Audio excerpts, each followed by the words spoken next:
Hello, lovely people. It is Thursday, the 12th of May, and oh, my hair is all disheveled. That's what I get. I hope everyone's having a beautiful Thursday.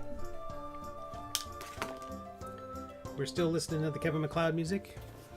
Information below. I did start investigating another audio service.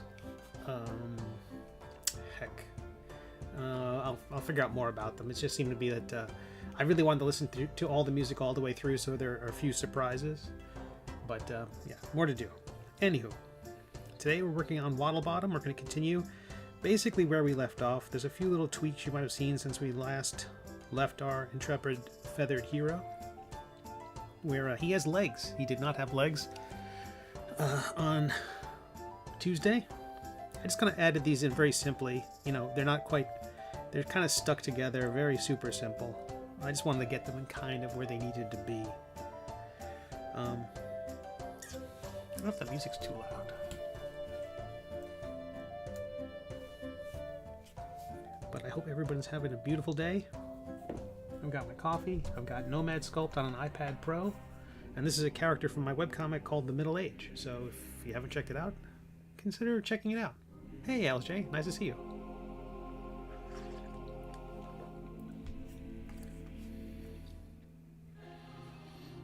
Okay. So in the last stream, we were working on the stump. I think that's coming along fairly well. But let's hide those bits from now. We're going to hide the tree, hide the mushrooms, hide the platform. I did bring in Sir Quimp just for purposes of scale, and I think Waddlebottom's a little large right now. So I'm going to scale him down. When all is said and done, we're going to be moving the figure. I think I'm going to be slendering him up a bit, so he's going to be thinner from the front, but still have kind of a bit of heft in the rump. And then, but he needs to be come down in size compared to our hero, because part of the charm of him is that he's fairly small. Which begs the question, why am I putting all these individual feathers on one at a time? Because I'm a dummy. Okay. So let's hide Sir Quimp. These meshes were... Let me hide the legs for now. These meshes were underneath. Oh, good. The Pencil to Pencil podcast. That was fun. And next week will be an interview with Tom Yates and Mark Schultz, who are very good cartoonists, excellent cartoonists. You might see that some of the figures been moved around a bit. I think, unfortunately, it may be asymmetrical because of the work that's been done. I worry about that. I'm wondering if I can salvage it somehow.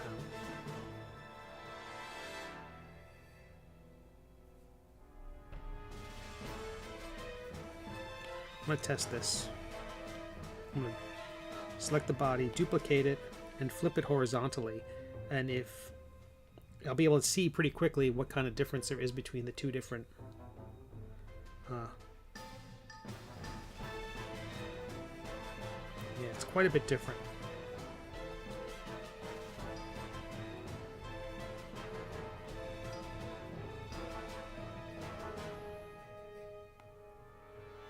But I don't hate that, so I'll tell you what, I'm just gonna live with those changes. I'm gonna merge these two shapes together, the body and the body, and just live with the fact that I've done some things that made it asymmetrical. I want to return it to being symmetrical, so that as I apply these feathers up the back, mostly up the back, that it doesn't go awry.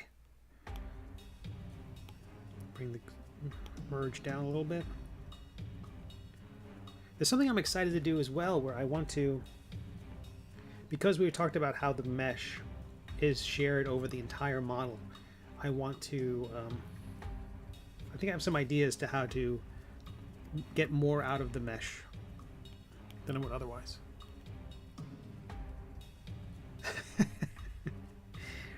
Yep, I totally, well, so I'm going to put symmetry back on before I do anything, because I think that's where I went to miss. I felt like as I was building these bits onto Waddlebottom that I needed to incorporate things like where the wings connect to the body and at least some protrusions for where the legs will come out. So that's where things mostly went amiss.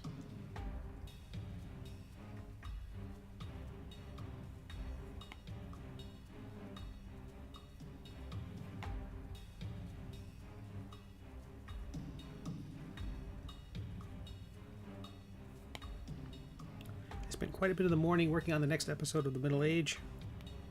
It's coming along well. It is different than where I thought it might go. I mean, I keep thinking I have everything nailed down, and then I get down to drawing it, and I'm like, ooh, what if I did this? And then I get excited about something, and then I'm like, ooh, that might be better. And then I spend a few hours second guessing myself. Okay.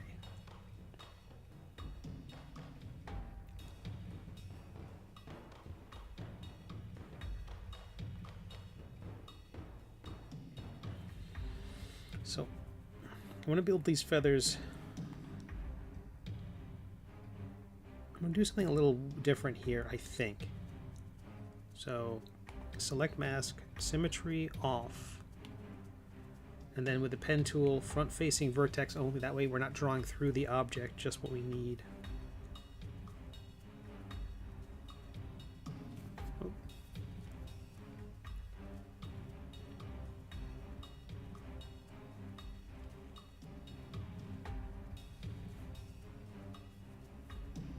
Oh. This will give me a chance to experiment with the thing I was talking about. Let's see if I can get this to work. Duplicate the body, hide it.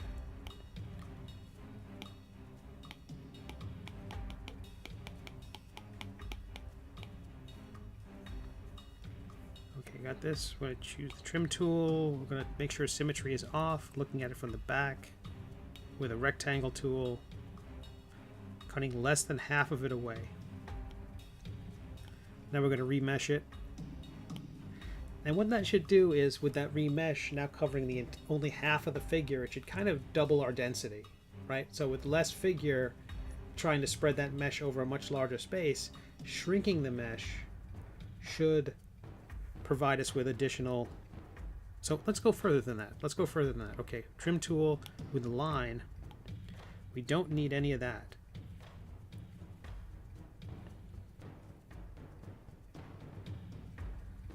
Removing that, we can remesh, and again should give us more data to work with, which means when I use the select mask tool, the next feather I sketch on here should look much cleaner. I think it does. How about that? So are you doing going deep cover on the episodes now? Somewhat. There are... I'm glad I did for this episode, because since I kind of switched gears, had I shown the other thing, I don't think it would have given anything away. It's just that now what I'm doing, I think I definitely can't. I can't show the progress, because... Certainly not on the sketching stage, because there's just so much going around. There's so much happening, and I have to sort things out. I don't know if I'm not sure if I'd be inclined to ever show the... Oh, wow. I cut off too much rump. Good to know.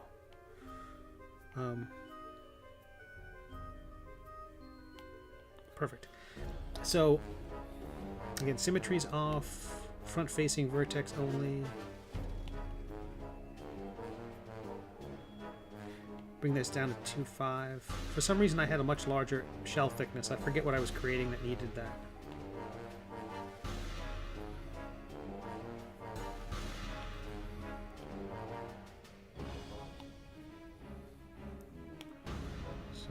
Mesh.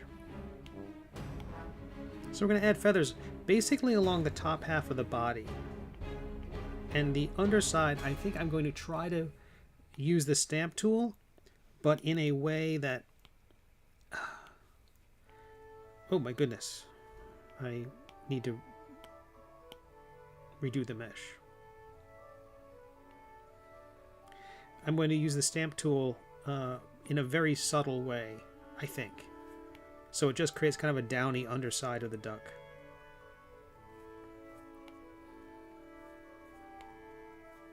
Because the trouble, he's going to be kind of rearing back, and so his belly will be exposed, and so I have to make sure that there's something there. It can't be smooth. Hey, JRD. Where's Jamar and Mike? They're on assignment. I think they literally are on assignment.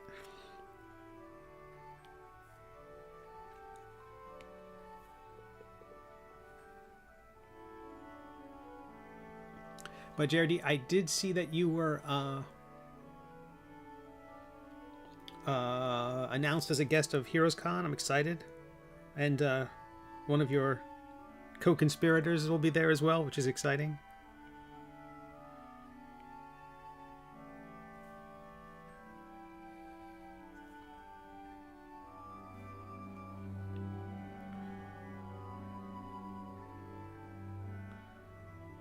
Okay. I'm going to thicken that up a little bit. I'm going to cheat and just stretch it.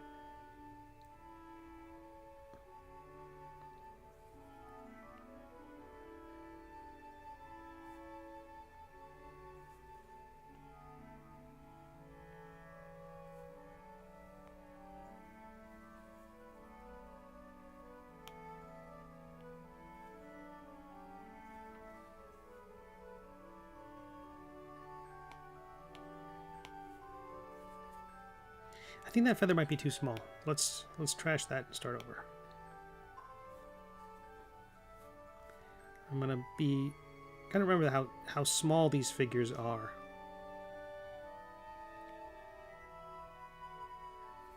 So if folks are watching this later on or joining me on the YouTube or the Twitch, again, I don't know if the Twitch numbers are going to be right. They were all messed up on the last stream.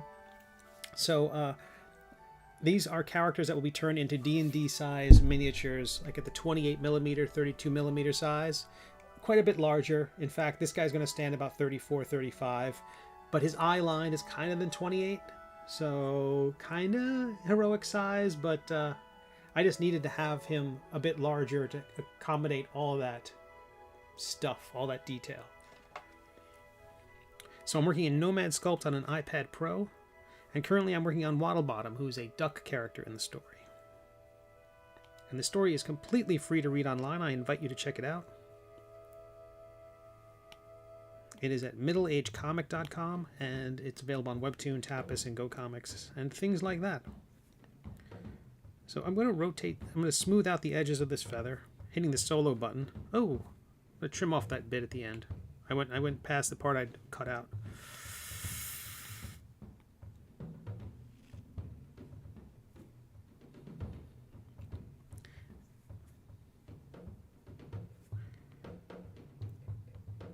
I was trying some new tricks to try to increase the quality of the things that were popping out of the shape that I'm using as my base, and I'm finding some weaknesses in this approach, but I kind of like where it's going so far. But LJ, you mentioned that yeah, I did add some molding to the figure, like some lumps and things like that, especially where the wings are going to connect and where the legs are going to protrude, because as I'm building the feathers around the shape, it will help to have those pieces so that as I lay these things on, sort of like a paper mache, that it will follow the form a bit. It's going to be tricky because the feathers are going to get larger and larger, but so the plan is to add feathers along the back row, along the back of the duck on one side, flip them, and then I'm going to add some tail feathers in the back. I'm going to have a fan of tail feathers. I was thinking about this, and I think it needs it, just because it turns out that nice little swoop at the end of the duck is mostly visible when their wings are back and resting against their side, and it's kind of the tips of the wings kind of flaring up toward the back, because once they're all back, those long feathers really come back and create that swoop. So I was kind of combining the look of the duck as if the wings were outstretched and as if the wings were collapsed. So I'm trying to I don't mind that. I don't think this is a magical world. I can cheat.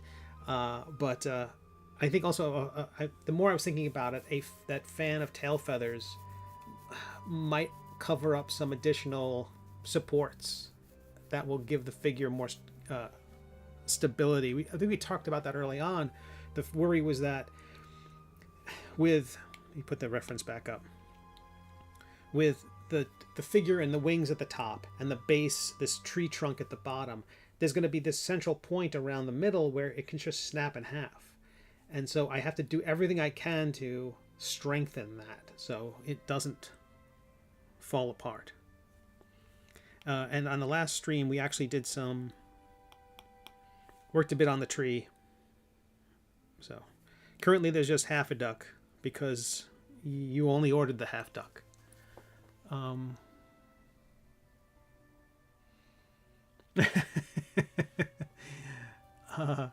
Yeah, JRD, I've heard a lot from a lot of other cartoonists saying, "Oh, you have to make my character now." Like, come on, I'm showing how easy it is. That's what it's supposed to inspire you to pick up the software. Tall Tale Radio, hello. Yeah, the program is awesome. It's called Nomad Sculpt. It's $15, no monthly charge. That's like I've said before. If there were a monthly fee, I wouldn't have bought it because I'm a cheapskate. But we have the YouTube algorithm to thank. They just happen to show me this sculpting program. I'm like, really, on an iPad? And heck, it's awesome. Okay, so that's one. Okay, 3 hours in, that's one feather. This won't take too long. It wasn't that bad. It's not that bad, I promise, I promise.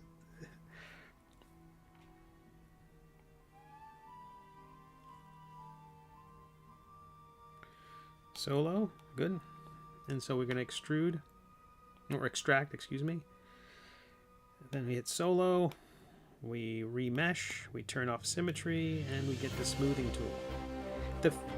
There are parts of the feathers which are a lot easier, and especially once the shape is more uniform, it's a lot easier because I can take one feather and then duplicate it, you know, rotate, tilt. But as it's molding around the thighs and the shoulders and the shoulder blades, these are all ornithological terms. I'm an expert in ducks now. No, this is all the back nubs and the butt nubs. To form the feathers around those, it's just I have to lay them down one at a time.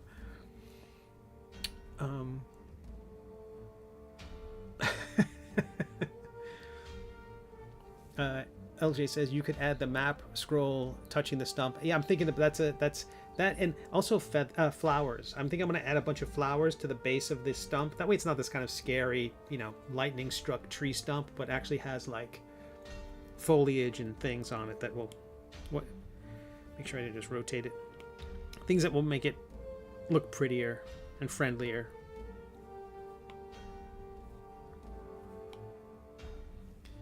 And Tall Tale Radio, Tom says, you always take the easy route. Yeah. So when I make a tree, I have to make it one leaf at a time. I don't want to make a tree.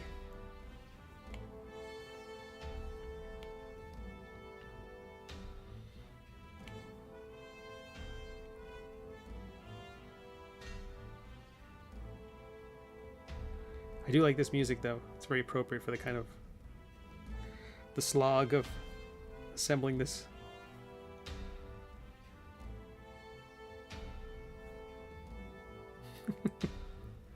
That's the sound of the men working on the duck wings.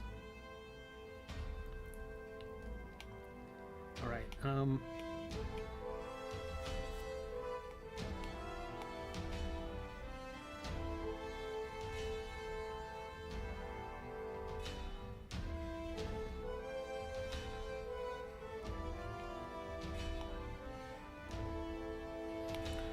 Remesh, turn off symmetry, smooth tool, hit the solo, and when all these feathers are in place, I'm going to go back and add that kind of like the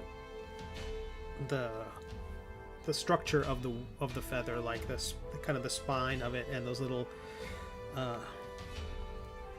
all those little touches. I'm going to cut out little pieces just to make them look more feathery and less like, you know, armor.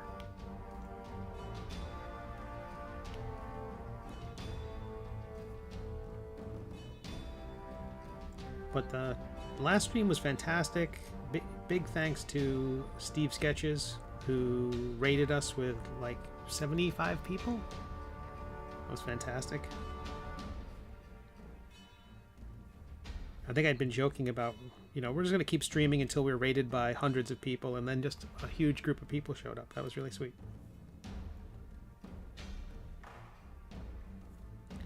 I need to rotate the angle a bit. That's kind of what the issue is right now. Since I have to lay like roofing shingles along the top, I have to make sure that each one has a slight angle to it. Oh, it's auto-saving, which means I get to drink coffee.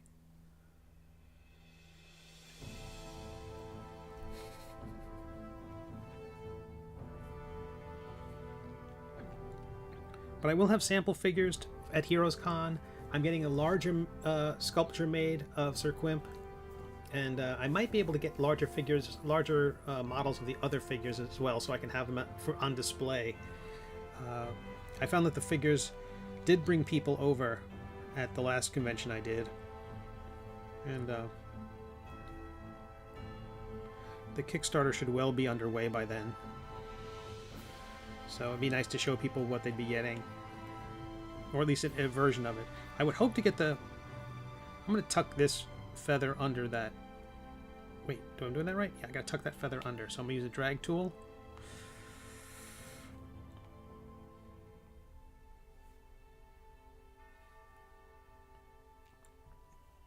So we go to the select mask. I have to always hit the clear first because the previous selection stays there until you say clear. Those other things you've drawn on the shape are still present. But I really encourage people, especially cartoonists, ones who are very familiar with their characters, to give this program a try.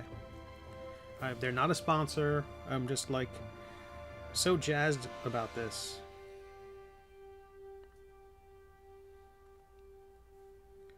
And then you can work on the fiddly bits. Be your own Slarty Bartfast. Okay, I'm going to clear that. I don't like that angle. So let's do this one more time.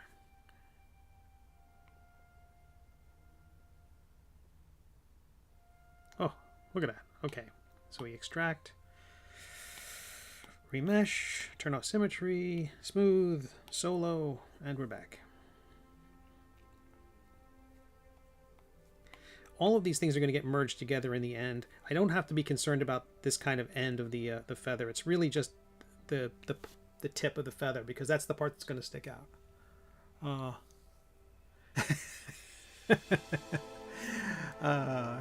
Thanks, Tom. Tom on Tall Tale Radio on Twitch says, "Oh, a lot of alliteration." See, this is my people. We find each other. 100 internet points for the Slarty Bartfest reference. And then JRD on YouTube says, "You're not designing fjords, Steve."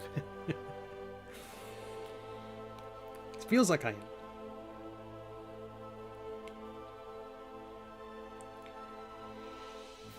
And this is a nerdy reference, of course, to the Fast and the Furious films. Too fast, too fjord.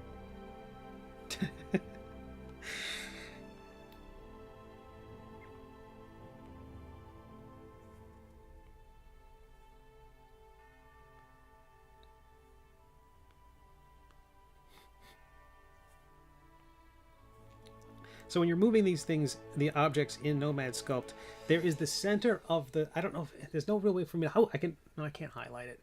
The center of that, I don't know, that little planetary diagram there, where these concentric circles. At the very center, there's a beige circle. Let me change the matte cap here. Oh, PBR.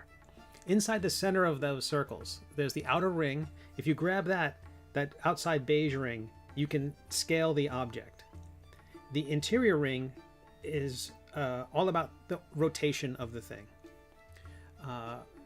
So if you grab the red arrow, it will move it along that axis. If you grab the blue arrow along that one, and the green arrow, it's kind of hard to see at this angle, move it at that axis.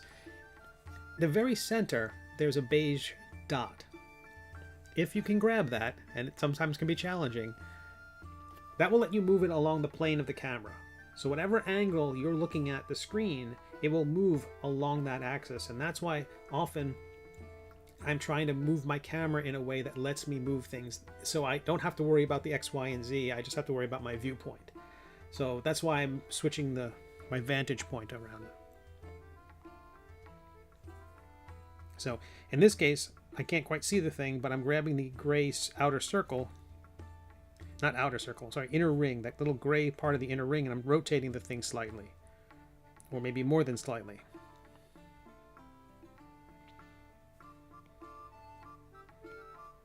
Because I'm just trying to get it so that it will protrude and not look too bad. Good. Maybe a little more. But Slaughter Bartfust is a reference to Hitchhiker's Guide to the Galaxy, which is an amazing book. It's very influential to me and the stories I write.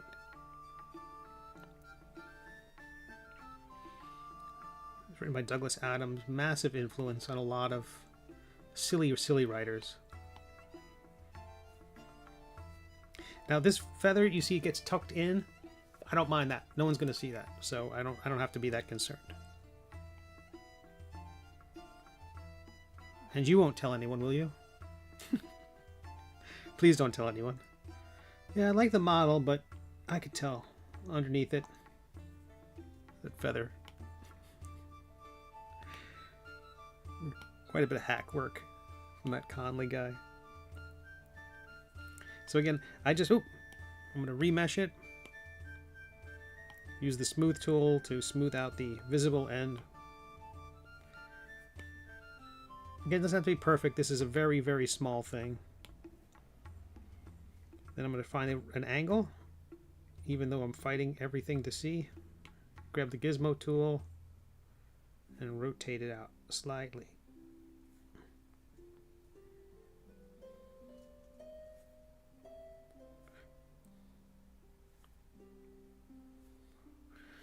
I could turn off the visibility of the wings, but I like having them on, mostly because of the stream, so that if I zoom out, people who are joining me can go, oh, I see what he's doing.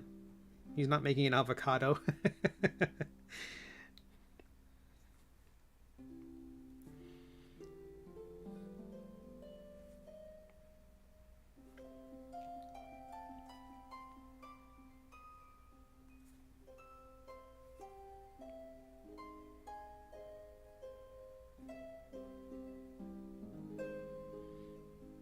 Now I am moving this over just a little bit more because the next feather I'm going to make is going to have to cover a large area, and so the further to the left I can nudge this thing, the smaller that large feather has to be, the less work it has to do. So let's clear. And I am definitely cheating with these feathers. There isn't a central feather down the back of the duck, like a spine, but I am adding a couple just to help the design be symmetrical and keep me from going crazier.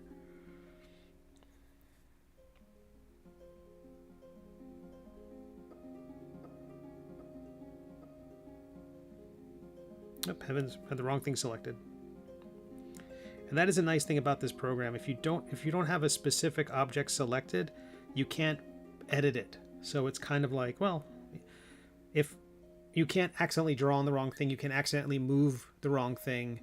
Well, you can, but you'd have to have it selected. So it's sort of like as long as you have the thing you want to work on selected, you can't select anything else or adjust anything else. It might be too large. Let me make this kind of fatter. That's good. So I'll extract that. We will remesh a bit, turn off symmetry, hit solo, hit smooth, and clean up the sides. Hey, Bastis, nice to see you. You can't copy and paste sometimes. I can in certain places, but in this case what we're doing is we're kind of wrapping it around this, a few protrusions like the leg, the thigh area, and these kind of areas around the back where the wings will attach. And so since I want them to bend, the way these particular feathers, like this one and this one and this one, they have a bend to them that makes them unique in a way. So I can't quite do that. So whenever possible, I definitely reuse the feathers because I'm dumb, but I'm also lazy.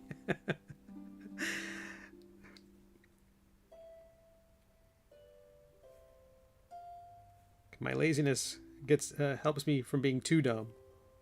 I'm like, oh no, I gotta. So the wings were great because there are certain ones where we go to view mode. Like there's a whole row of them which are largely the same. But then what I do is the last step is I will go in there and I will cut them differently. I will take notches out of them so each one will break apart a little bit differently. So they don't, hopefully when it's done, they won't look as identical, even if they will seem like they are the same kind of feather as would be appropriate on the duck. Like I'm sure each part of the wing has a different type of feather. And so that section will have that type of feather, but they won't be broken apart identically. So they'll have some variety. And, again, this thing's going to be so small. I don't know why I'm doing this, but but I will print a few larger ones. So they're and then when this is turned into a large 15-foot sculpture back in my hometown to commemorate the birthplace of the author, they'll be so glad I did this.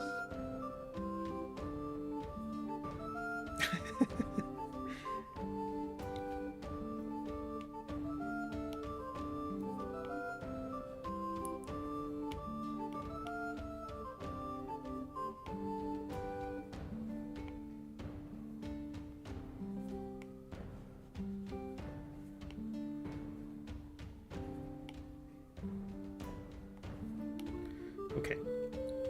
And so what I'm doing is I carved the duck mostly in half. Oh my goodness. Okay, I think I did this right. So I carved the duck mostly in half. And the idea is I'm going to all the feathers I'm creating on one side, I will mirror to the other side, and that will save us a lot of work. And will keep most of my hair from flying out of my head. Oh, and that information right down there is the link to a free edition of my book you can download. It's my webcomic is called The Middle Age. There are print collections of it and PDF collections. There's Kindle editions of it. If you want to download a copy, you don't want to read it online. Some people don't like to read comics online. You can download a PDF, and it is the first chapter is free. It's like a 28-page kind of introduction to the story, and see if you like it. But it's free on my website currently, and at the link below. So steveconley.com/shop, and then it's in the downloadable section and in the sale section. There's two easy ways to find it.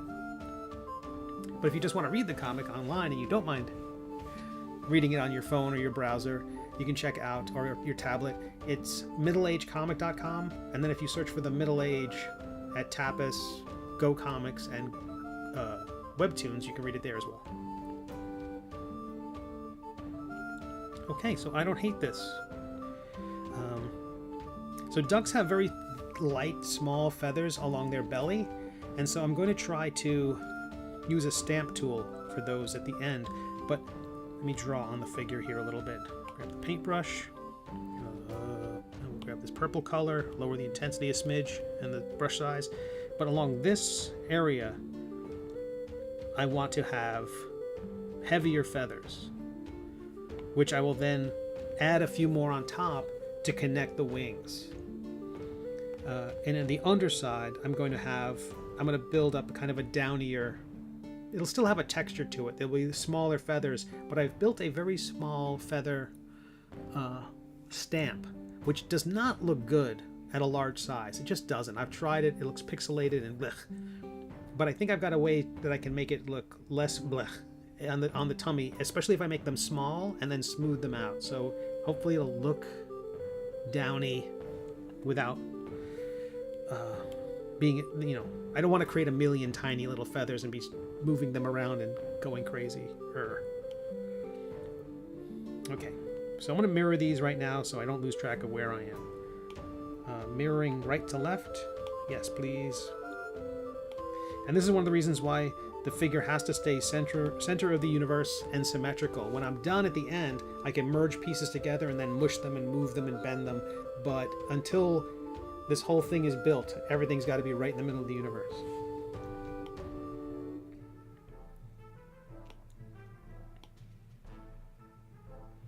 And the mirror of the universe is easy to find in this program because it's when you create objects, they start there. So as long as you don't move from that spot, you can you don't have to worry about that.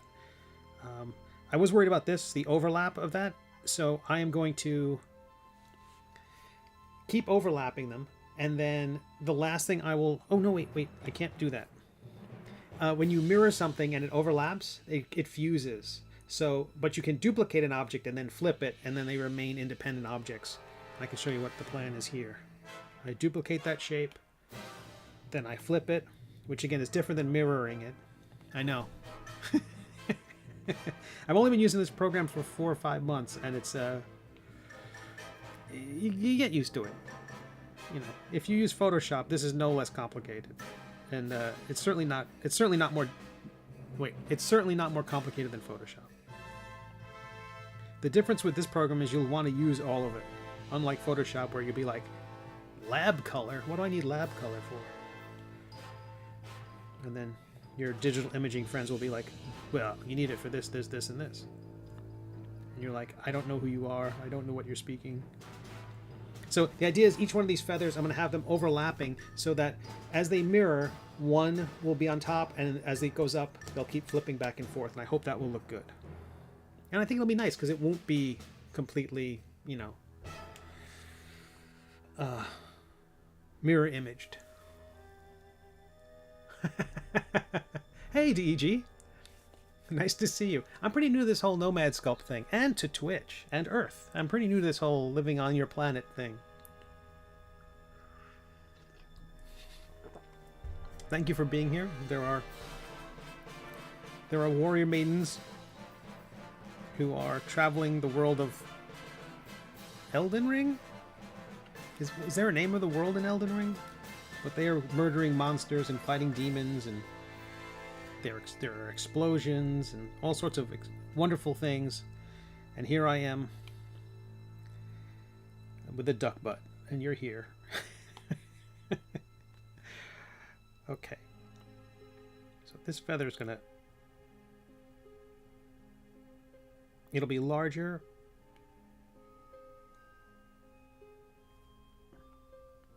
I want it to be larger than the one behind it.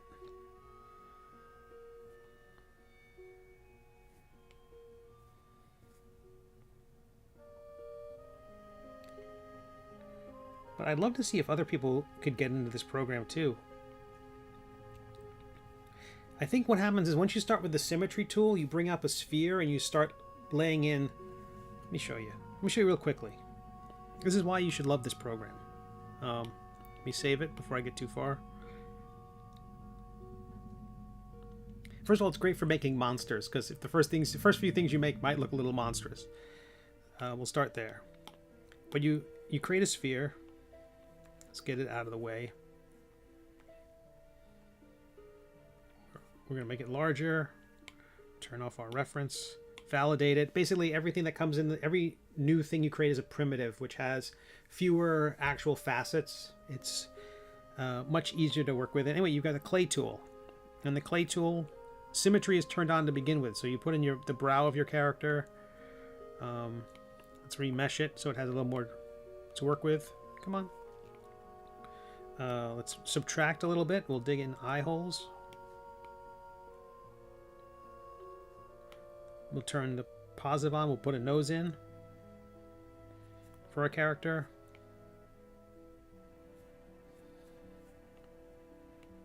Increase the brush size. Put in some cheeks. chin. Little protrusion for where the mouth will be. The drag tool. It's super easy. It's a fun program. You can make your characters. Don't be intimidated by it. It's so much fun. Yeah, go nuts. Anywho. Meanwhile, back at the duck butt.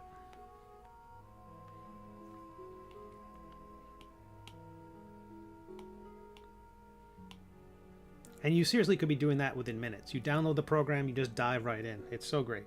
Oh, so great. We select that shape. We hit the extract. And then just ask me any questions. Like I get to this part, but it keeps creating this other thing when I'm doing that thing. I'll tell you. It's easy. Super easy. Barely an inconvenience.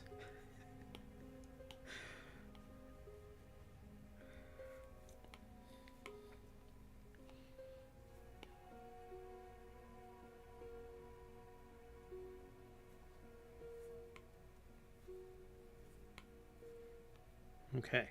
All right. That's a big feather. Turn solo off. Oh, I like how that's sitting already. But I'm going to still rotate it down. These have to lay like, I keep saying roofing shingles. So just bring it down a little bit.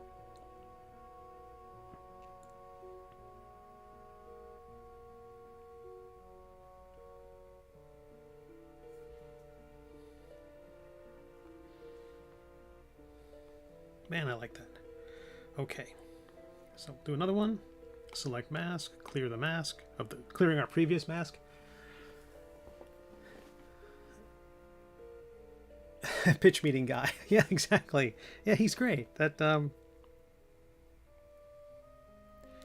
there's a YouTube series. Oh heck, I forget. He goes under his own name. He was originally part of some other YouTube network. And he does pitch meetings, and if you've probably seen them on YouTube. It's very cute. All right, remesh, turn off symmetry, grab the smooth tool.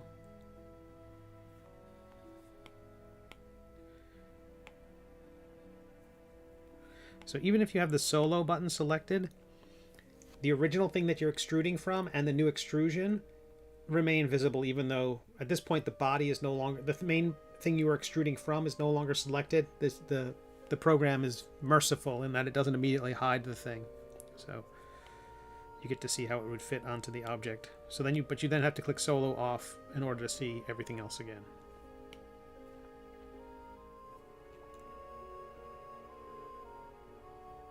So if you're not familiar, this is Waddlebottom. He's the Lord of all ducks. His origin was mostly that I just had this dumb joke that the wizard in the story spoke duckish. And so at some point this duck shows up, and for no reason other than it was just really silly. And then it became... Oh. I can't tell if that was construction outside or if someone just followed. Let me see. Let me go to Streamlabs.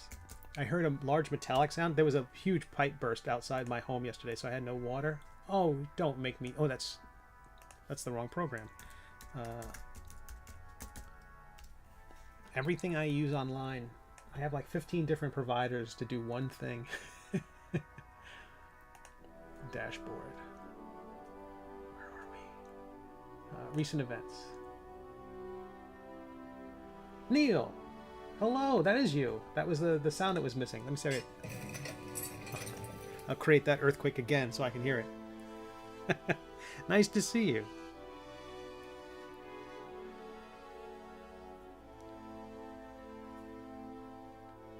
So yesterday, the like a water main break, and so just waking up. It's one of the nice things about not working in an office is that it was like, okay, well, my day's going to start uncomfortably, but not. You know, it's not like I got to call 15 people. I can't make it to the cubicle.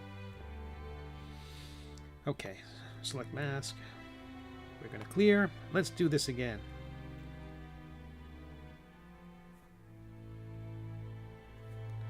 Tell you what, I'm going to make this feather larger. I feel like I might have made that a little too small. So we're going to cheat a little bit and just scale it.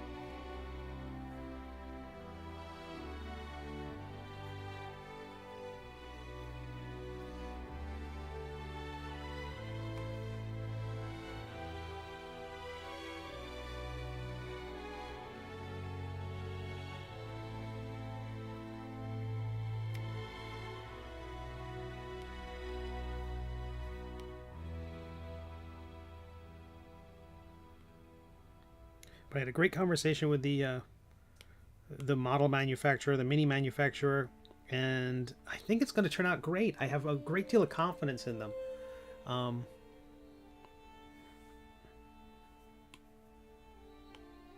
Yeah, I'm very excited. They've worked with a lot of other people, and yeah, I am stoked. Symmetry off, solo on. We remeshed. We did. Smoothing.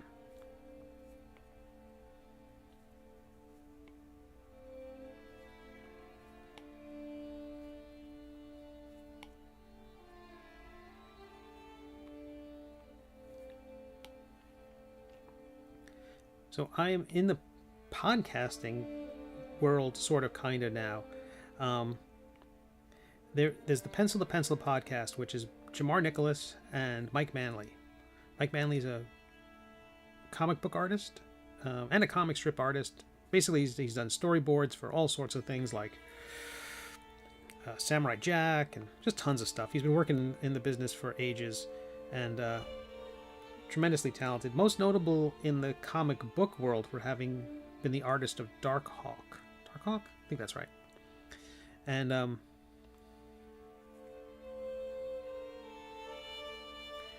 he and Jamar Nicholas have a podcast. Jamar Nicholas is a creator of Leon the Extraordinary, which is coming out from Scholastic October 4th. You can pre-order it now.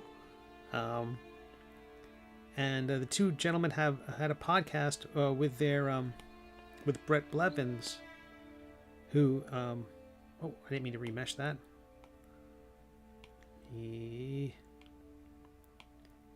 So it's clear. So they asked me to join the podcast, and I've done a couple of episodes so far, and it's been a lot of fun.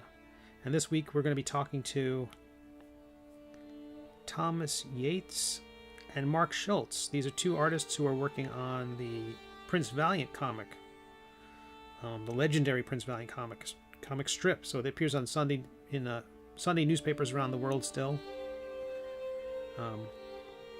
And Mark Schultz is also responsible for Xenozoic Tales and Cadillacs and Dinosaurs. And Tom Yates has done Tarzan and tons of comics. So one of original Kubert School graduate. Two fascinating people. I look forward to speaking with them. And that is broadcast on YouTube and Facebook on Wednesdays, starting at 8 o'clock East Coast time. And it's technically a podcast, although I'm still got to work with those guys about they're recording them. But some of them aren't necessarily. I think what happened was some of them aren't really great for audio consumption. They're like artistic boot camps where they're going to show a piece of artwork on the screen and discuss it, and that doesn't translate well to audio. So I think they were focusing on those for a little while. But I think the interviews definitely need to be archived in audio form. But none of those have the voice of Tall Tale Radio, which is one of my favorite podcasts. And Tom was just here in the channel a little while ago. So Tom's a cartoonist and an artist, and then he has this great radio voice on top of all of that. It's fantastic. And it's not just the voice too, it's the cadence, it's the, I'm kind of surprised, he's not in being used in voiceover work or voice acting work. It's fantastic. Oh, you're still here. I wasn't sure. I didn't want to embarrass you, but yeah. That's one of there's a news podcast I listen to. They say every week, this is the only news podcast. Hey, Eric. At this rate, you'll beat Harry and Meghan for the number of podcast episodes. Oh, no. Yeah, Neil. Yeah, they are. Neil on Twitch says, should be interesting. They are great creators. Yeah, I hope. I just want to. I feel obligated just to do a ton of research on the guys and ask them really good questions. all my questions will be, how do I do a Prince Valiant and Quimp crossover? You know, really combine the star power of those two incredibly hot properties. See, Prince Valiant means a lot to me. I don't know if it means a lot to everybody, though. It's like Flash Gordon. I don't know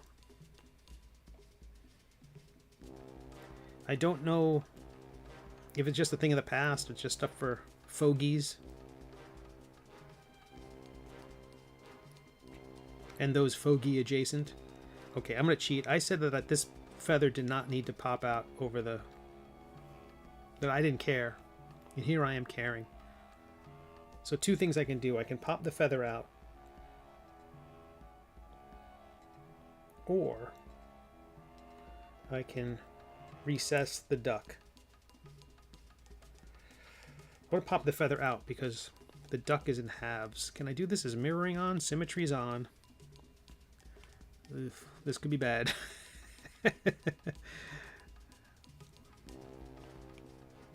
Turn the radius down and the power down. Actually, I'm turning the radius up so the brush is nice and big and the power nice and low. So hopefully what I'm doing here will hopefully be subtle.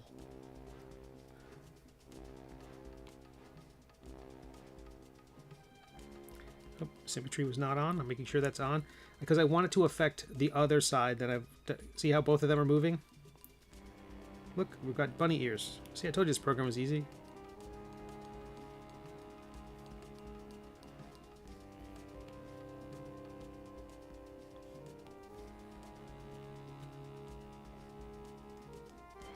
I don't hate that. And we're back in business.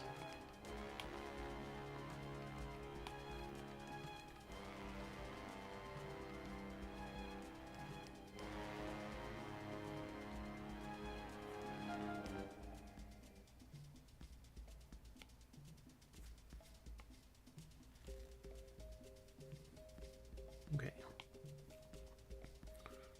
I'm going to unselect part of that. I basically want to sharpen that corner a little bit there. Okay. So we will extract, remesh, solo, and again, so people who are joining us on the Twitch and YouTube,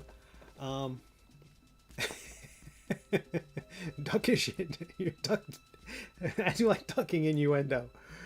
I was watching Star Trek the other night, and there's like a line where, "Are you out of your Vulcan mind?" And I just want to say that all the time. Are you out of your Vulcan mind?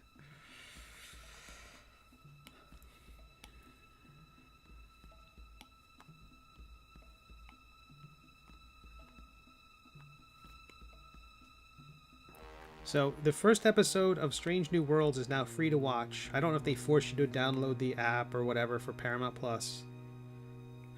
You know Paramount Plus is my nemesis. Although we're at 133 subscribers now, so take that, Paramount Plus.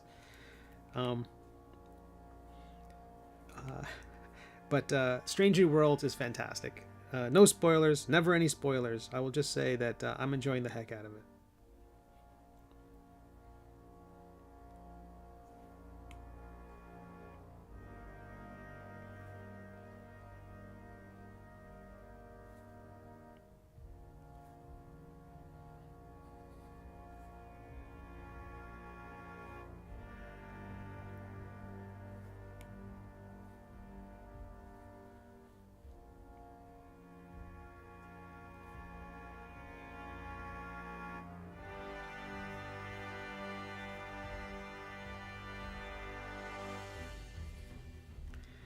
I hope that I can finish this story of the Middle Age, because I have this other story idea that I would love to do. It's not more important than the Middle Age. The Middle Age is the most important thing. I have the most fun with the Middle Age. It's completely satisfying. But I think it's a story that I want to find an artist for, because I have this idea. I don't think it needs me to draw it, basically, was what it comes down to. I don't know if I'd want anybody else to draw the Middle Age, but I would love for this story to happen, because it's so weird and meta and...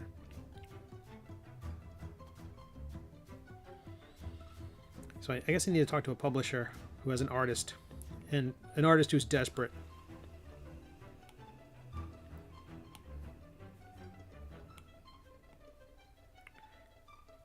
Every time I see these network shows, it makes me think of it. It's not a spoof of them, it's just stuff they do always inspires me to think along those lines. Okay, smooth tool. You don't.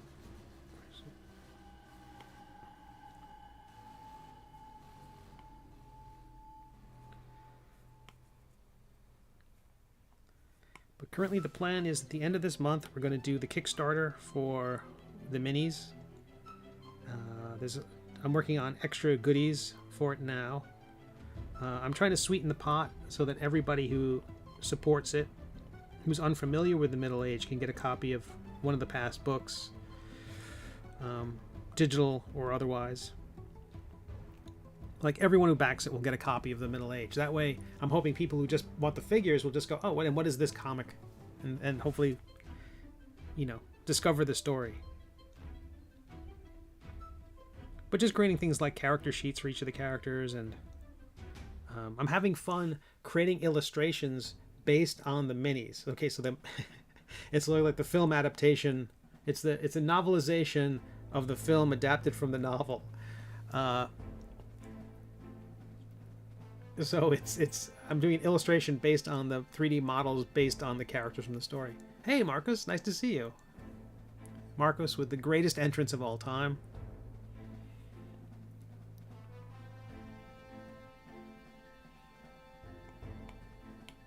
Brightens every day.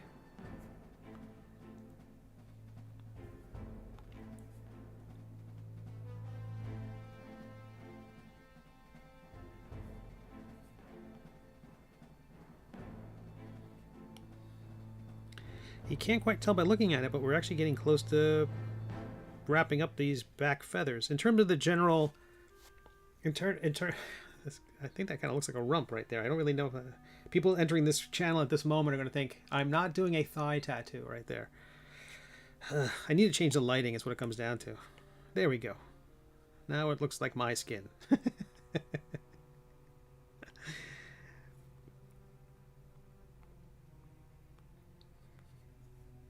I live in Florida. You think I'd get more sun? Okay, select, extract. There we go. So we'll remesh. We will hit solo, turn off symmetry, and hit the smooth key.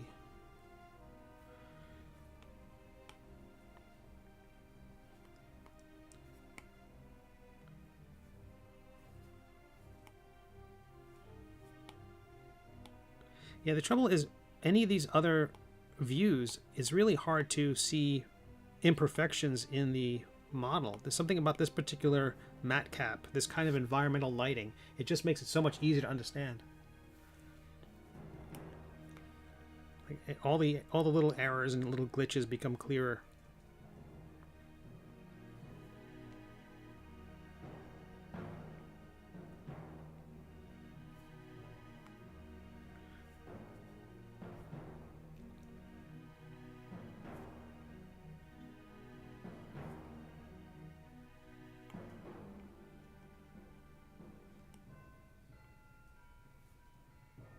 Okay, let's clear off that mask that's there.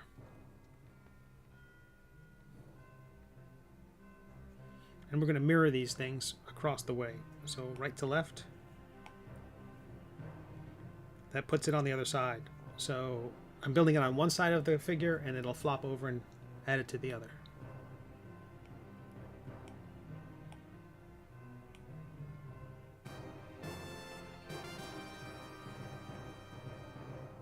Oh, autosave, which means I get to drink coffee.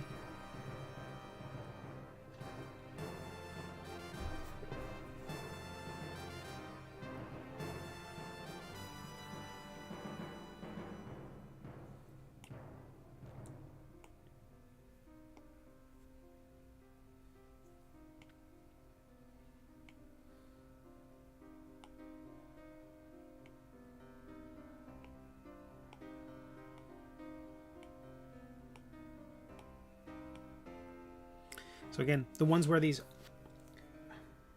if they're that close to the center and if I mirror them and they're touching, they'll fuse, and I don't want that. So I'm going to duplicate this feather and then simply flip the object. So even though they're touching, they will not be fused.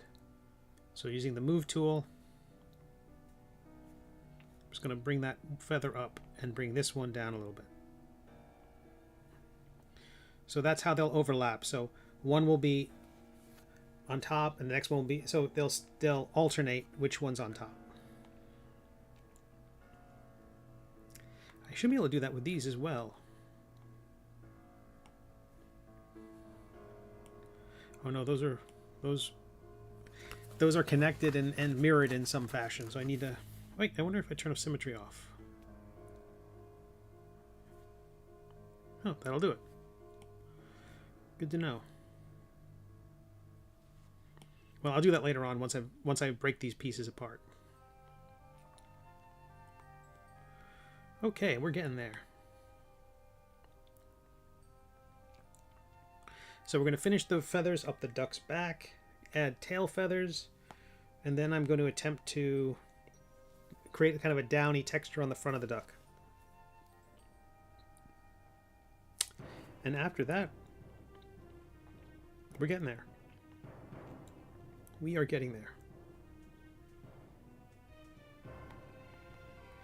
Like you can see these gaps where you can see through the model. I wonder about those. I worry about those.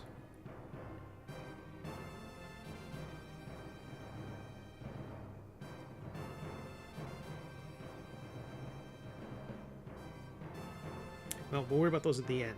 But I want to try to then bend the mold on the inside and pull it out to the point where it hopefully doesn't impact how the feathers look, but will make it airtight. Because if there's any gaps, I find that from the model manufacturers, like it can do bad things. You know, any of those gaps can be weird. Okay, more feathers. Select mask, clear to make sure there's no other masks going on.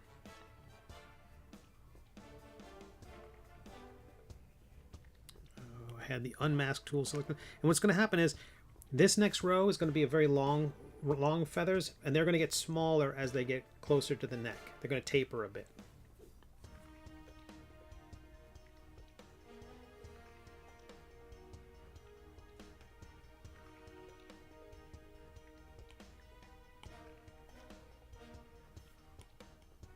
I didn't like that one.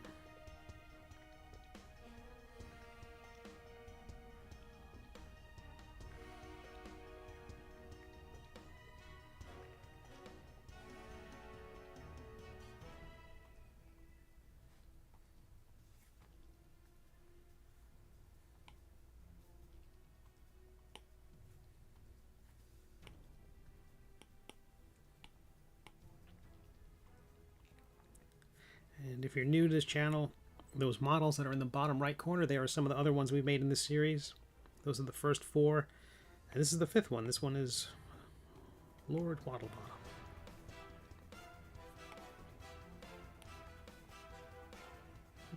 I like that one. We have to rotate it still.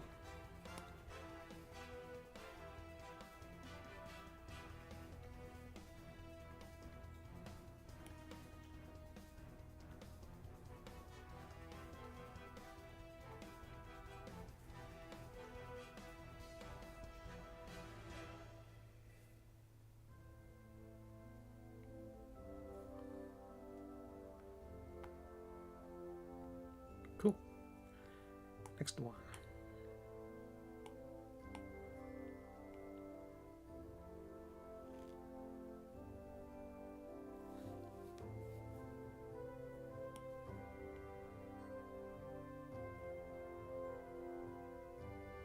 So it's just announced that I will be a guest of the Heroes Convention in Charlotte, North Carolina in June. So if you're anywhere near Charlotte, North Carolina, I hope to see you there.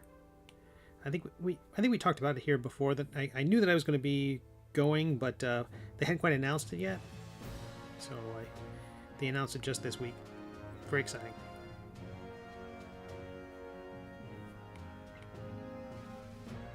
It is such a big, it's a very big comic convention. It's one of those comic conventions that's very much a DC Marvel convention. It feels like a comic book store, because I think because the owner, Shelton, is a he owns a comic book shop called Heroes.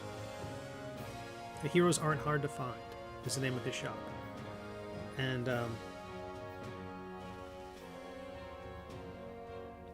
I think the convention has that feeling because of that. I think that's the same reason why the Baltimore Comic-Con feels the same way, because it's run by Mark Nathan, who owns the comic shop Cards, Comics, and Collectibles. Those shows, I'm certain that's why.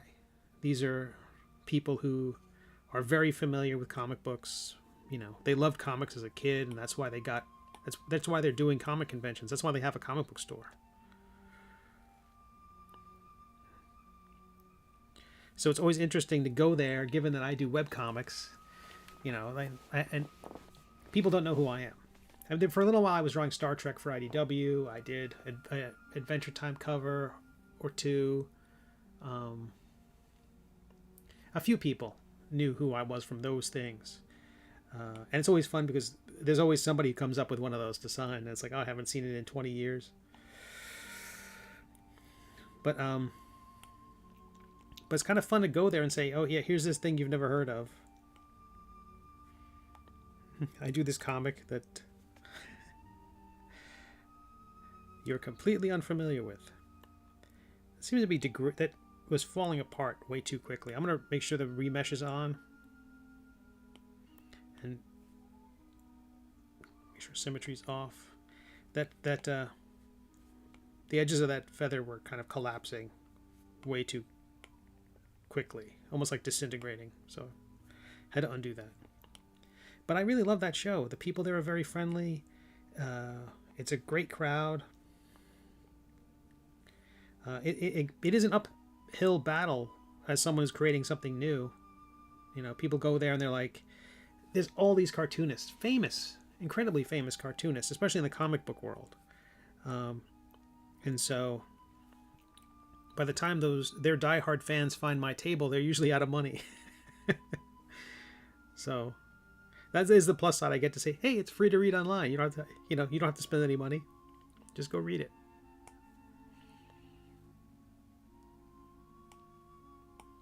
And there's also that a parent, a kid will be in tow with a parent, or the parent will be in tow with the kid. And the kid comes by the table and they want to get, I want to get everything. And you can just see the parents like, we just spent $600 at another table, or it took, it cost us $80 to get in the room, or whatever the cover charge is. And I can just tell the parents so exasperated, and they're like, they're already figuring out, okay, how do I make this credit card payment when it comes due in 30 days? And I'm like, don't worry, it's free. It's on WEBTOONs. And they're like, so you hear that? It's on WEBTOONs. Isn't that great? And they bring the kid and hand them the postcard that has the address and stuff on it. Isn't that great? Isn't that great? We don't have to spend any money. There's a look of relief.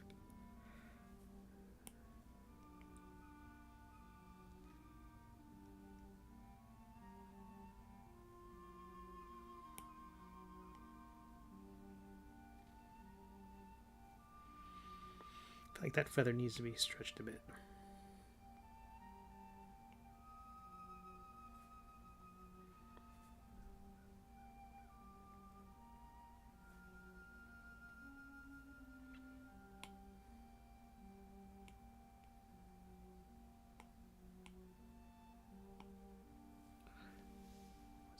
Music.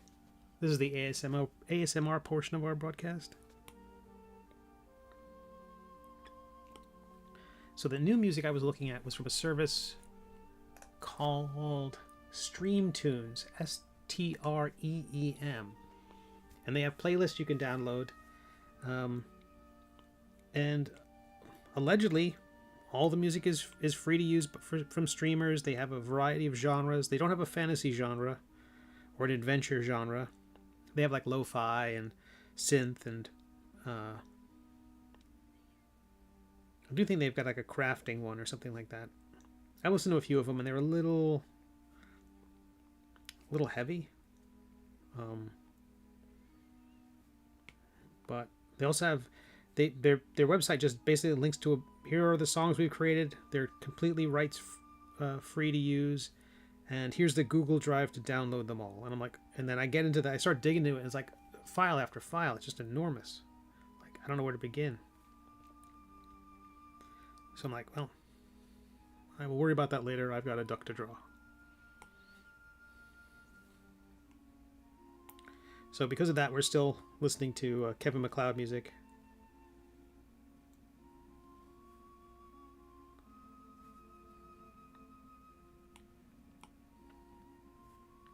Oop, I messed that one up.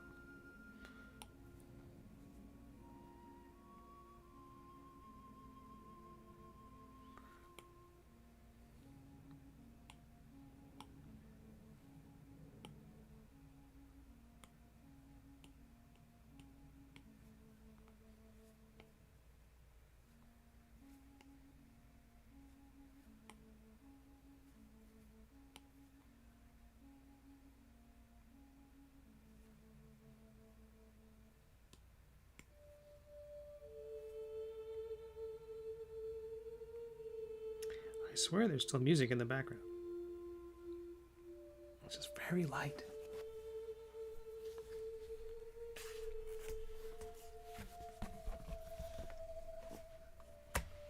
Set this down for a moment.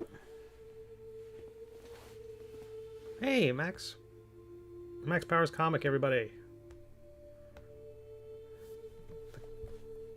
And Neil can hear some music. That's great. It's very subtle for a little bit. As we approach the 2-hour mark, then it starts to get a little crazy.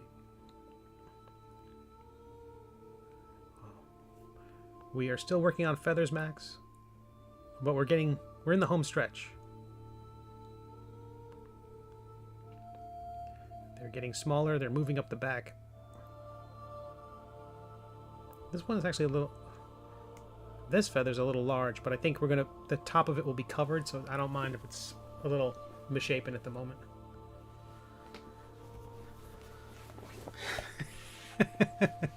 It's that 2-hour music is to say, Steve, get up and move your, stand up and stretch your legs a little bit.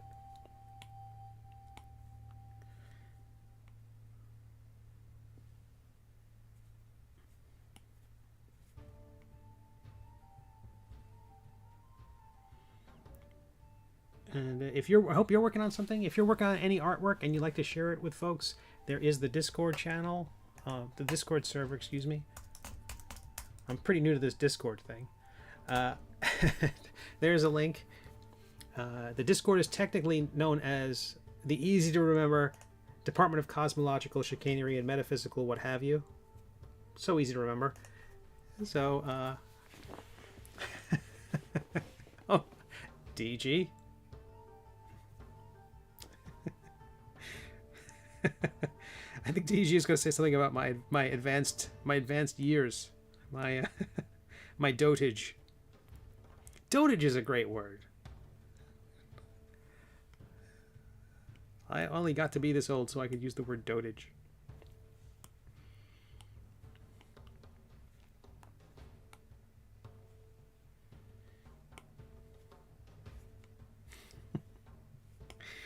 Look at that. It's getting easier. This is like this will be super easy by the time it's all done. Yeah, I finally figured it all out, and I'll never have to do this ever again. And then in a few months, when I'm building a who knows, a Archaeopteryx or I don't know, a phoenix or something, I need to make lots of feathers. I'll be like, I don't remember how I did that at all. Okay, just extrude that, just pull out a little bit.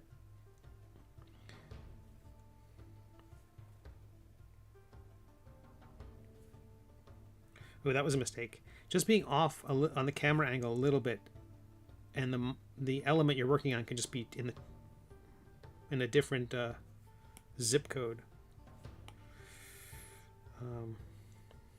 Oopsie.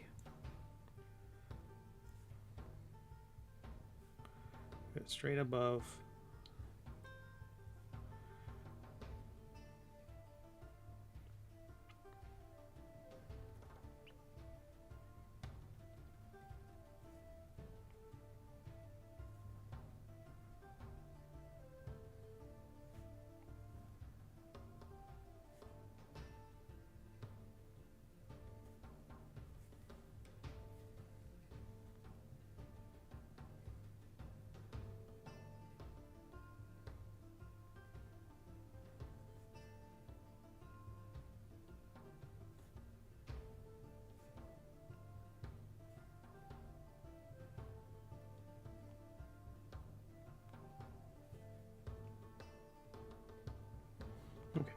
We're getting there. We're getting there. Select mask, clear. Again, these are getting smaller now as it gets closer to the neck.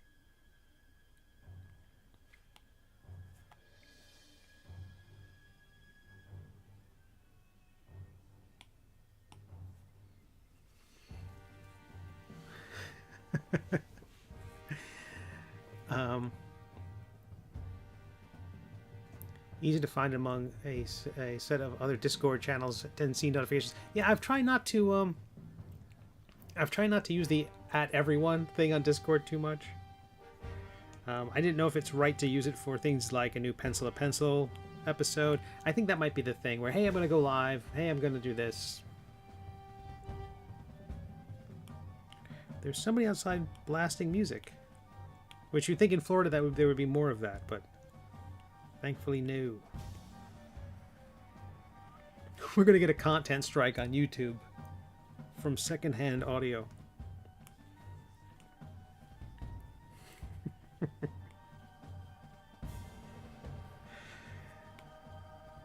It's like Nickelback or something like that, and I'm gonna start getting. We're all gonna start getting ads from Amazon for the Nickelback we listen to.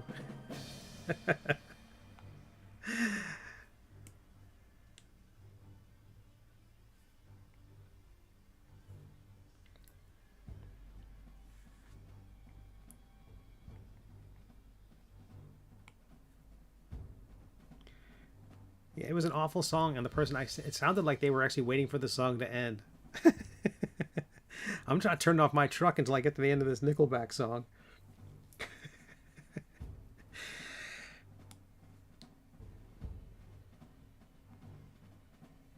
I was wrong.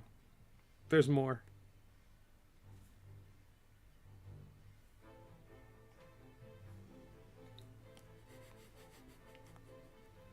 Here's what I want to say about musical tastes. I shouldn't know when you graduated high school.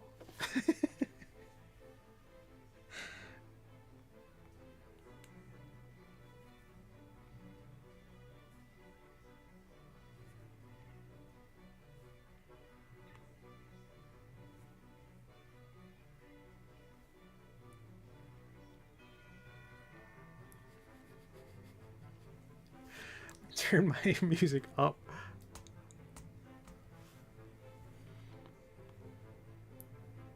All right, we're getting there.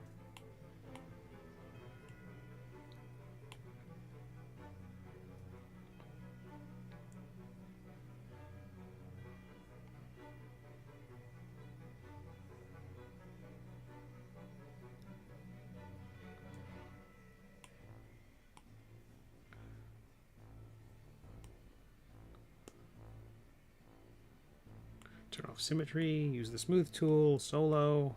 We'll clean up the edges. So that trick of cutting the model in half did work.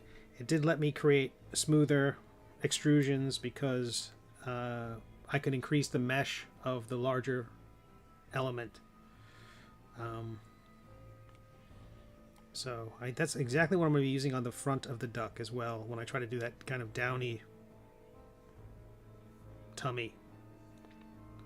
I think by using just the small section of the figure where the stomach is, that I can, if I isolate that, then I can increase the resolution of that section, and then when I bring out little feathers, they won't be quite so, I don't know, Minecrafty. Previously they were very chunky, and it looked wrong. It looked bad. Especially compared to things like the wing, and I guess now the back of this critter. And another autosave, I get to drink some more coffee. The DEG says, LJ, frozen in time, so true, for music and clothing. DEG says, I listen to Depeche Mode. Nice choice. Radiohead, the Beatles, Broadway musicals, and 90s hip-hop. You'll never know. That's great. See, that's what I'm talking about. The idea is that there seems to be a thing where sometimes people, they get frozen in time. There's a moment. It almost feels like they got hit in the head, and that's like nothing after that is good. there's a line from is it Star Trek 3? If Tom's still on, he'll correct me. Or if at JRD's, there's a young minds, fresh ideas, be tolerant. It's a Kirk says it to Scotty, who's dissing some new technology, and you can tell I'm a youngster from using the word diss. And I'm a youngling, and so yeah, I think of that all the time. It's like, of course, people who don't like things just because it's new. I'm like, dude. I'm not saying new is necessarily better, but it's also not necessarily bad.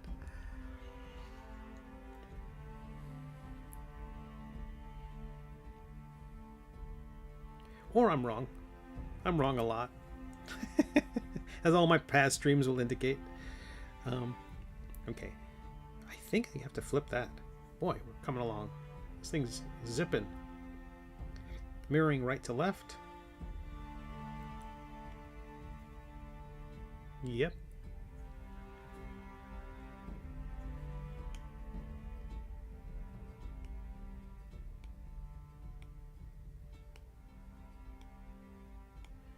Meanwhile, that guy's probably in his apartment nearby, and he just hears Viking music coming out of my house, and it's like, oh. I've got to listen to this guy's damn Viking music all day long. Or, what was it? Necrogoblicon, the Magic Spider. I did play that song a few times. It's only because that song has this, when you wish upon a spider, your dreams will come true. Like, good for them. That's ridiculous. Points for ridiculousness.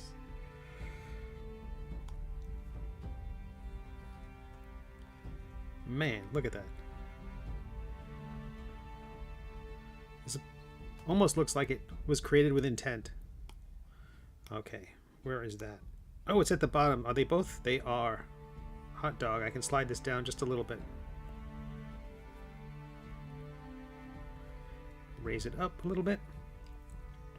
Not that much. And then, ooh, maybe I could slide it back just a bit too.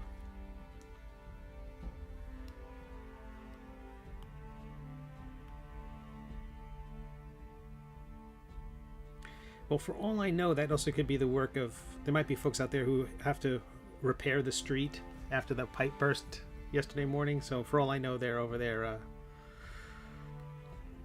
just enjoying some music while they work. So I can't complain. As long as it's not bothering everybody on the stream, I can't possibly bother me.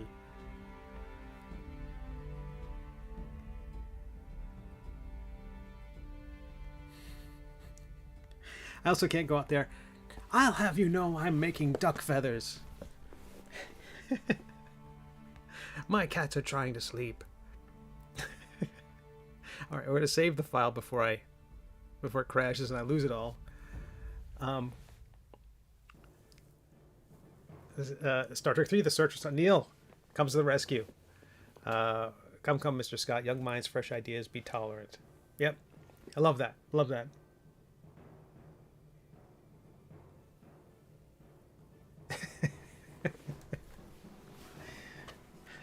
Hello, young person. I too drink my. That's TG. Hello, young person. I too drink my yogurt from a tube. There is that shirt that Steve Buscemi's wearing in 30 Rock. Is it where he's like in a high school? And he's got the skateboard and the hat, and the shirt just says music band. I love that so much.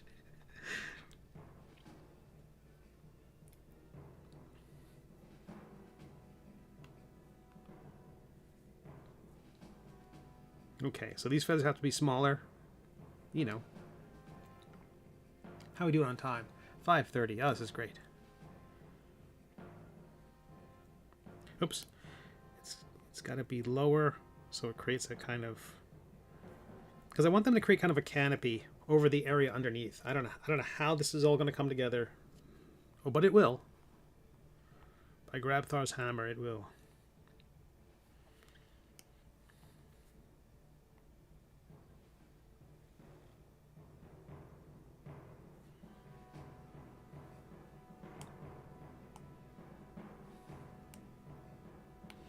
And the reference to Grabthar's hammer is, of course, from Fast and the Furious 7.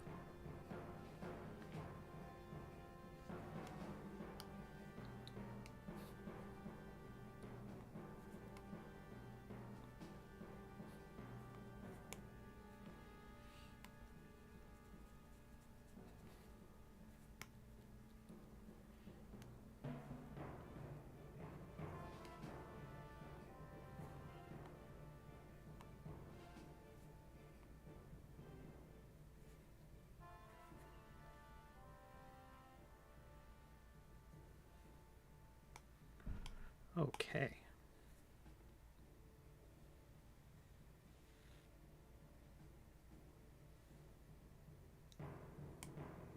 I'm going to cheat a little bit and start making the thickness of these shells a little bit thicker. My worry about if I made the pieces too thick, they're all going to be pressed into the body of the duck. So the notion is that into that big bit of clay underneath, right? So they could have been incredibly thick to begin with. The problem was that would suddenly give me too much leeway, and suddenly things could be way off, and the whole thing would look weird. I think I needed them to be this thin because it forced me to have them placed properly, I think. I mean, for all I know, the next one I do will just have every extrusion will be like a Lego brick, and it'll be a lot easier, and I'll be kicking myself. But so far, I think this seems like the right way to go.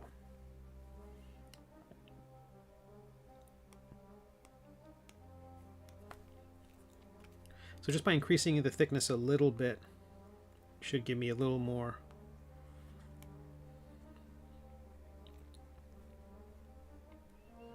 I can cover over some of the overlaps a bit more, I think. I hope.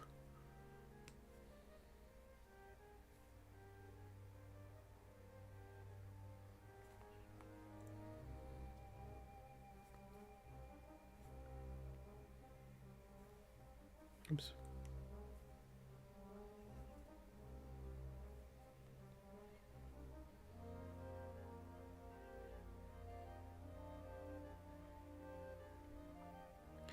Sweet. Okay, select mask, clear.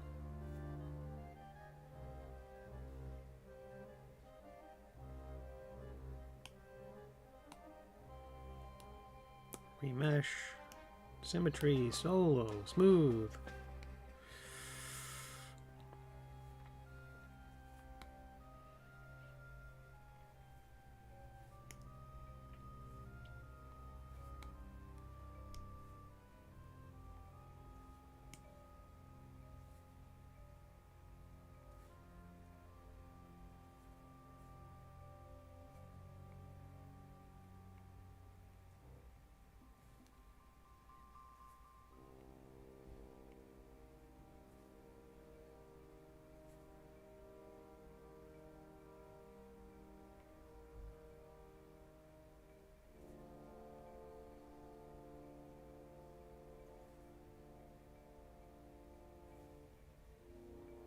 Sweet.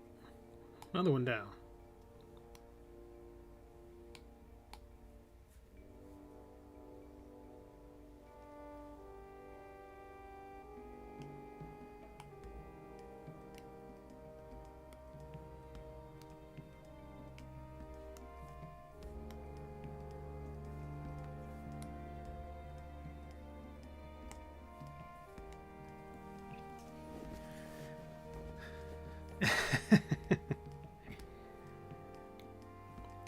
Yeah, my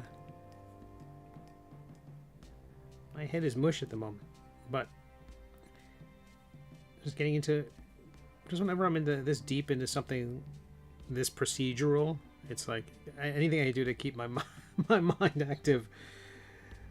I'm like fighting dementia right now.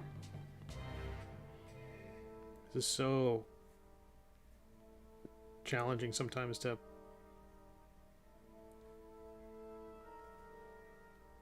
I don't know. Kids are building Minecraft stuff right now way more complicated, so I take it down a bit.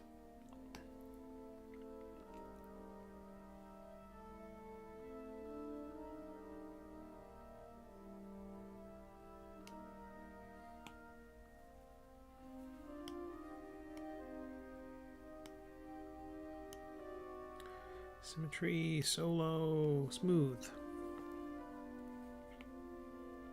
But I'm kind of surprised I'm not seeing more. I'm hoping to see more cartoonists. I was one of the first cartoonists I was aware of who was using the iPad to draw with Procreate, and it got a lot of people excited.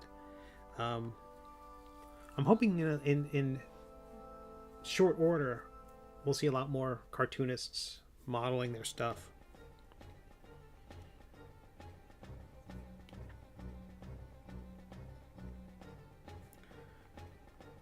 Oops. I had done 3D modeling back in the day with some of the tools like Infinity. Simple stuff. It wasn't very complicated. And I did play around with Sculptress once or twice, which was kind of a lot like this software in terms of the ability to have a ball of clay, and it had built-in symmetry tools, so you could carve out, you know, the hollows of eyes, and they had cheekbones, and they had a nose, and things like that, and everything was kept symmetrical. So that stuff's great. But the idea of having all these tools and to be able to make all those figures you see in the bottom right there, for a novice sculptor, it's amazing.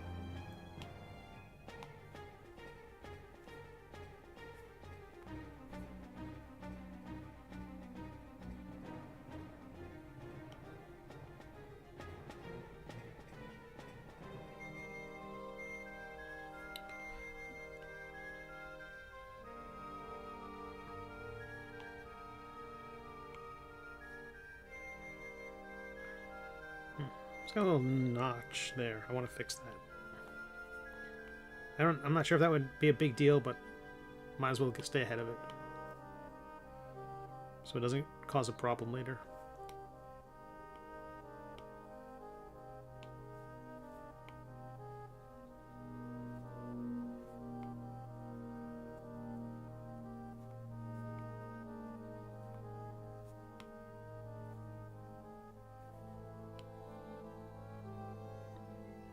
So again, I'm just rotating it a little bit so we can lay like a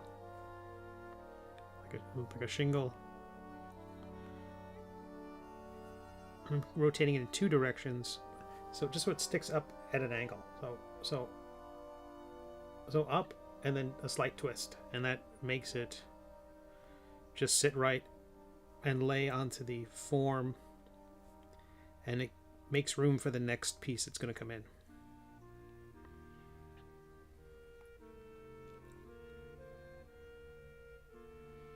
I'm going to make these pieces even smaller, just because we're getting so close to the neck.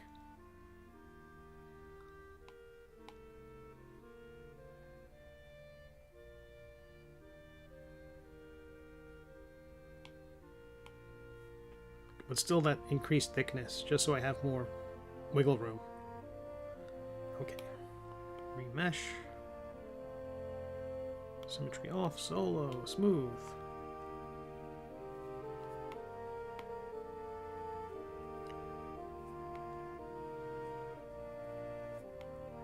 And at the 2-hour break, there is a fantastic art show for folks to hang out with. I'll take a little break, stretch my legs. Steve, I'm young. I'm old. I have dementia. Yeah, I'm. All those things are true. I find none of it with my form of dementia. None of those things are mutually exclusive. I want the perks of all statuses. That's all it is. I want to order from the kids menu with a senior discount.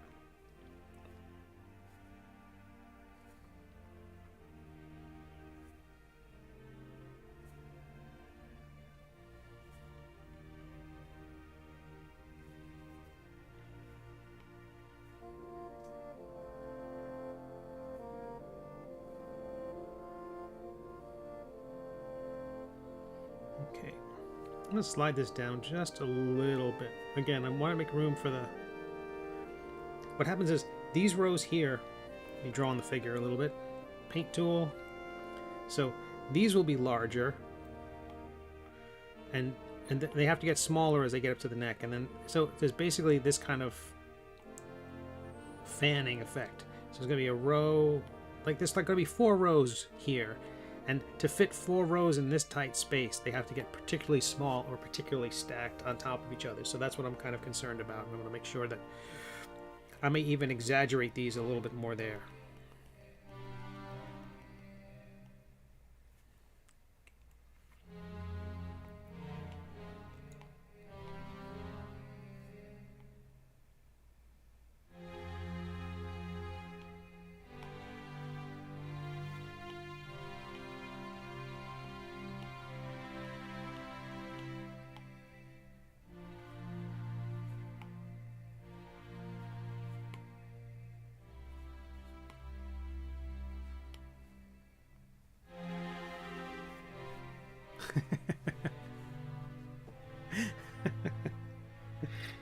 I don't know what at Luby's.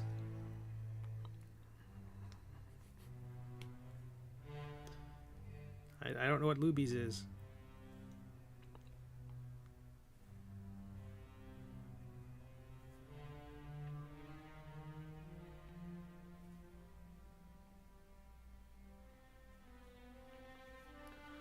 Okay.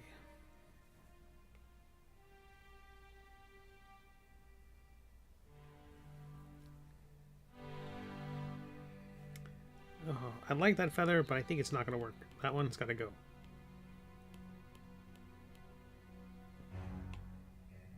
It just didn't quite match the shape of the ones next to it.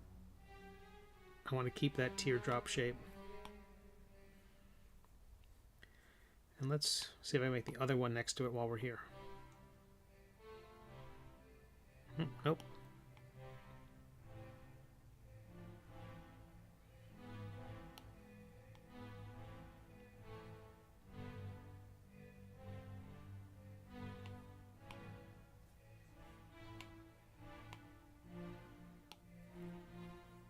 Okay, I don't hate that.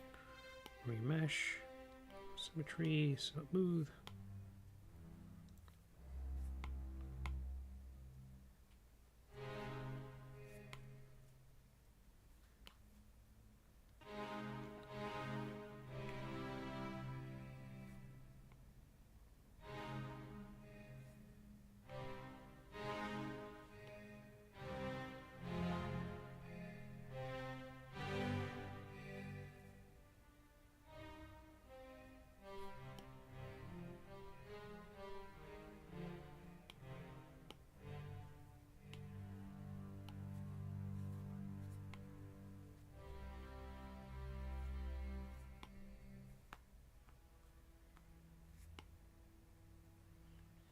Oh my goodness, almost there. Just gotta keep telling myself that so I don't go bonkers.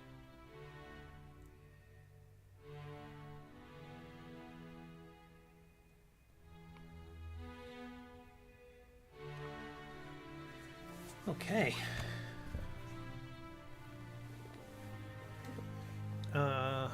Luby's.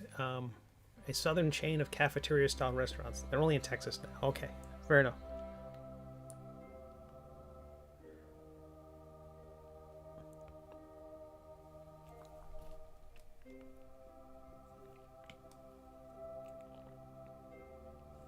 Bring that down a little bit. Okay, I'm going to reflect this row now. But first we're going to save.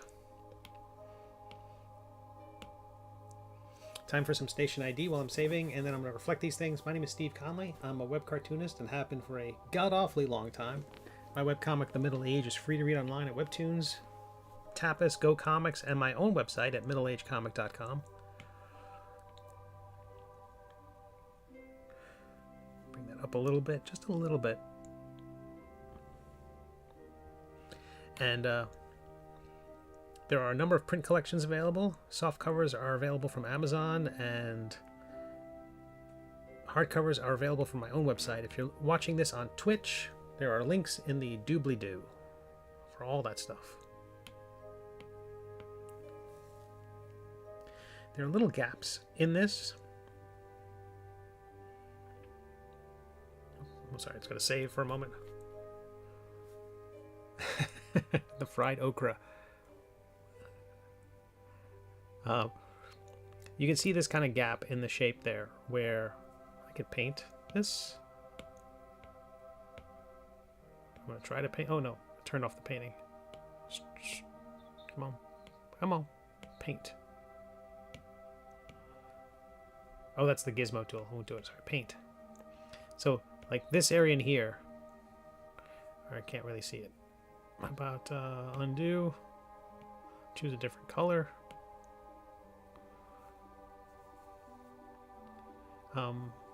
Boy, it's hard to see. There is a shape right in there. That triangle is showing the form of the duck that's underneath all those feathers. And I'm concerned about those. So I may stretch the feathers a bit to make sure that those gaps get filled. Again, the goal is just that this thing is airtight in the way that when it prints, it doesn't have any problems. Okay, so let's mirror these feathers and then save it one more time. Right to left.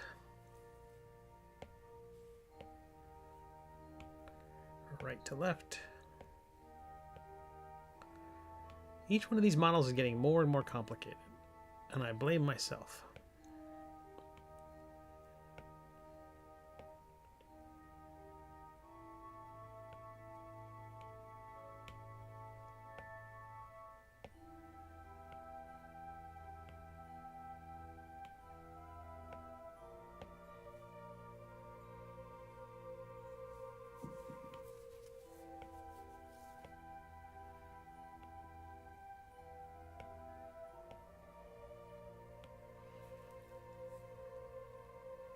Well, there is some good... let me duplicate this one. This is our bottom feather that I will flip and not just mirror. So it's got a little more... So it's independent of the piece next to it and not fused. So then I'm going to move this one up, move that one down. Oop, move that one down. Helping to create that back and forth across the back, kind of zigzag. I think that looks pretty good. Let me save again. Hey, Shakespeare. Oh my goodness, did it just crash?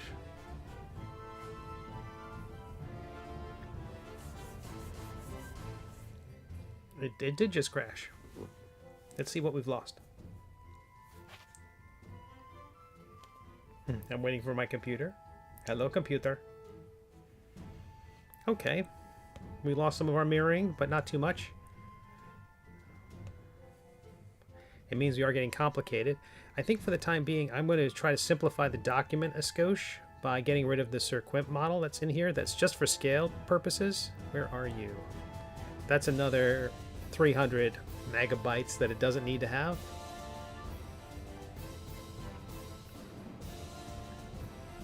So we'll say goodbye to him for now. We'll try saving again. I'm quite possible I'm pushing this a little too far.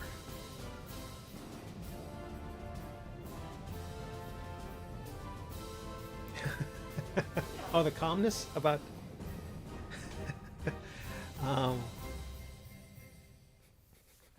of a crash? Yeah. Again, the idea is that if it crashes, if you lose your work, you get to do it again. And that's a positive. That's a net positive. It doesn't feel like it, but it ends up being that because you get to do it again. And it's better the second time. Always better. It's always. Never fails. So. Sometimes it's a pain in the butt because you're like, oh, I really drew that thing perfectly. But if you can't do it again, then it was just luck. Or it was just the movement of the planets or something like that. And then you really can't take credit for it. You have to be able to create it again. So you get to take credit. Okay, right to left. And not only that, it's almost always, it's faster. It may not be better, but it's faster. But it's almost always better too. Because you've figured it all out. You know, you have that experience you didn't have before. Unless it's something you're just stamping out. Like if it's something you're like, I can understand if you're doing, you know, if you're collating data and you lose that, it's like, ugh, there's no new spin you can put on it that's going to make it any faster. And there wasn't a lot learned. But if it is something creative, I always think it ends up being better and faster the second time. So, and also I'm just so lucky to be able to make my own models. So I can't, you know, unheard of technology years ago. So I can't, it's hard for me to ever get upset about this stuff if it crashes. The most annoying part though is when I'm on deadline and my desktop crashes. That's the part that's the worst, because then it's like it takes 10 minutes to restart, and I'm like, oh, my life.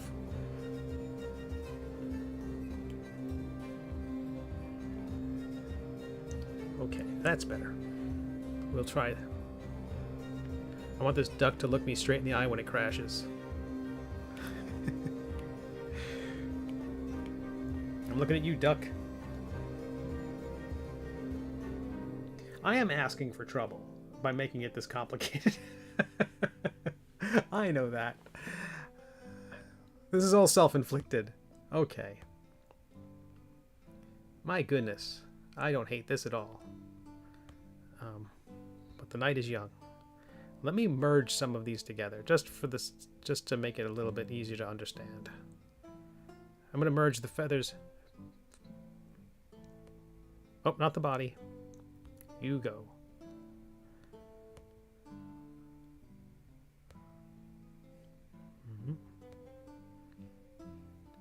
Do a simple merge.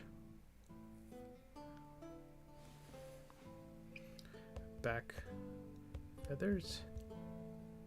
2.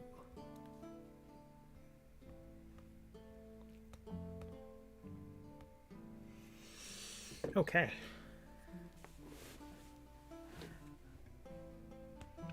All right, so that body, this is the full one.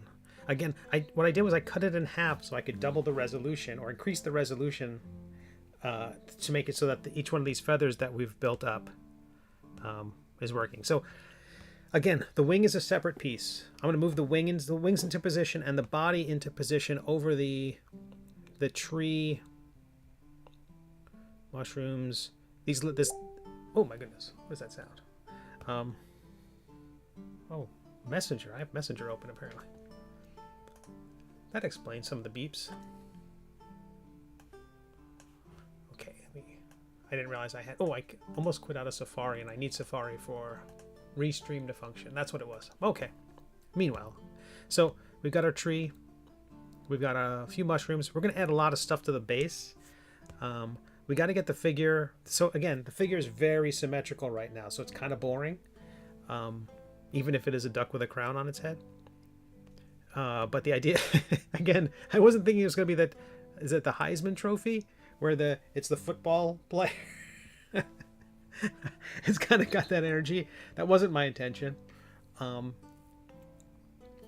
I'm going to slender. I'm going to thin the duck up. We're gonna tilt the body back so it's got more, it's more vertical. Again, the legs are way chunkier than they would be in the comic strip, and they are in the comic strip, because I'm really going out of my way to thicken them up so they can support the body when this thing prints. So we did the tree in the last stream. I think this looks pretty good so far. I got a lot more to do with it. I want to accentuate those knots. Add some swirls because the kids are demanding them. Tell you what, let's take a little change of pace here. Oh, we're coming on the 2-hour mark. We're gonna come back. I'm gonna save this thing again. This majestic duck. I'm gonna save this. When we come back, we'll do some tail feathers, and then we will come back and finish that cape of feathers coming up his back. And then after that, we're going to see if we can create some downy, smaller feathers on the chest, on the breast, and, the underside.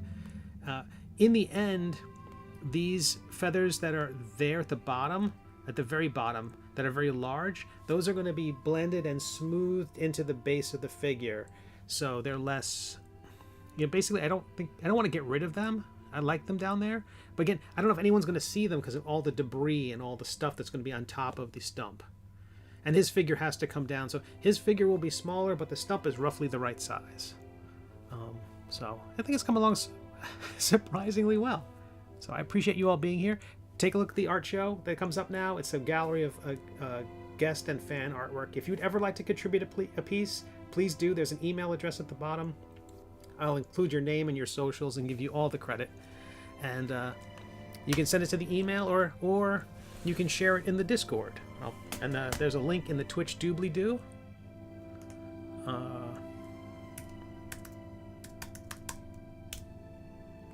That's the link for the Discord. If you want to support me on Patreon, we have that. I could always use more Patreon support to keep me going. They make my webcomics possible. Thank you, thank you, thank you for all my lovely 155 Patreon supporters. Huge, huge love to you all. But I will be back in 5 minutes. There's some pounding music that's about to come out during the slideshow, so enjoy it, and I'd say everyone in 5.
Hello, lovely people.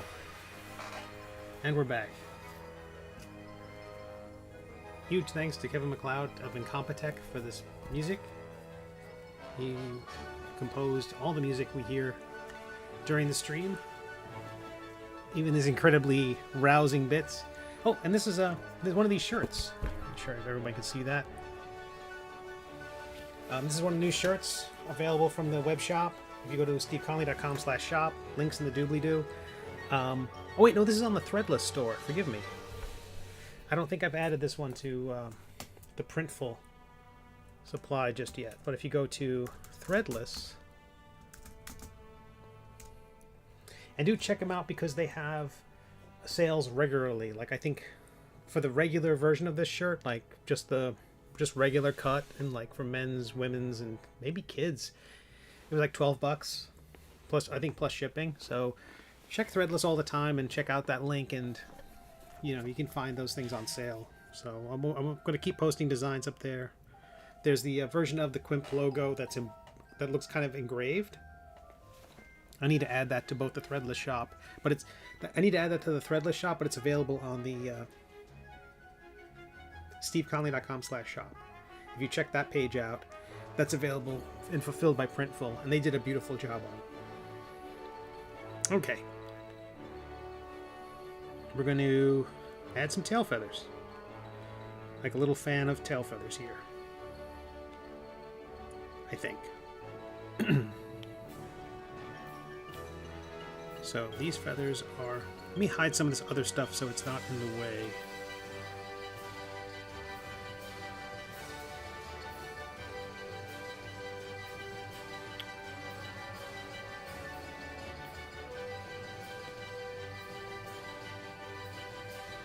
Tree, the mushrooms, the platform, the two legs. We don't need those for now. So I'm going to separate this. It's going to create a lot of pieces. A whole lot of pieces. Oh my goodness, look at all the pieces.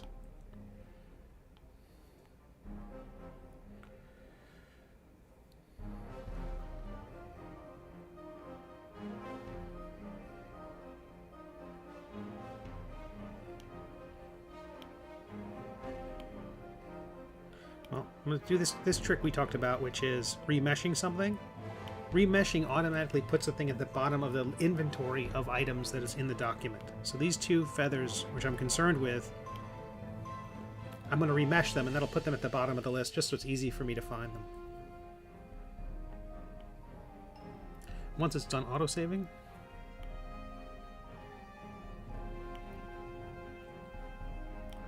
so now they're at the bottom of the list.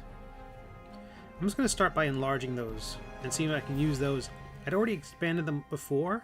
I'm going to see if I can use these as the basis for our feathers, our tail feathers.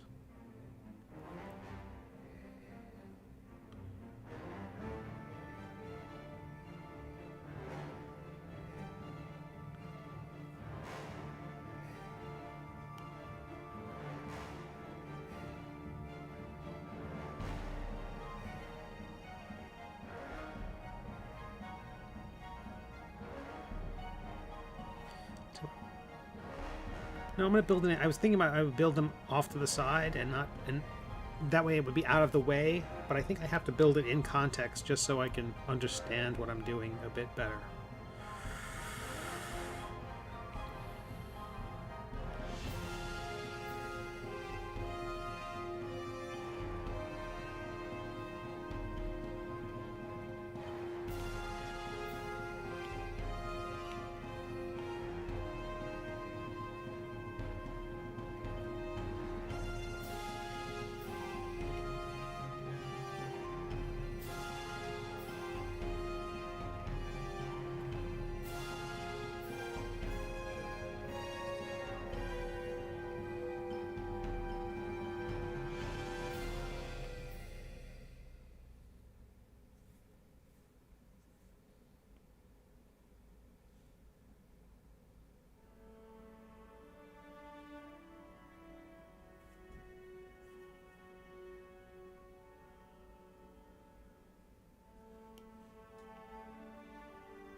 think those are too sharp. Let me delete that one.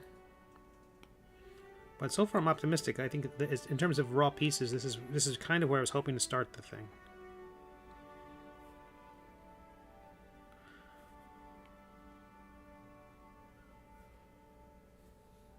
We'll remesh and then smooth this out.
So last night was the Pencil to Pencil podcast, which is great. It's my second week as a co-host of it. It's on YouTube at YouTube. I think it's just Pencil to Pencil, and it's on Facebook as well. It's not on Twitch just yet, but I'm gonna try to coax them there.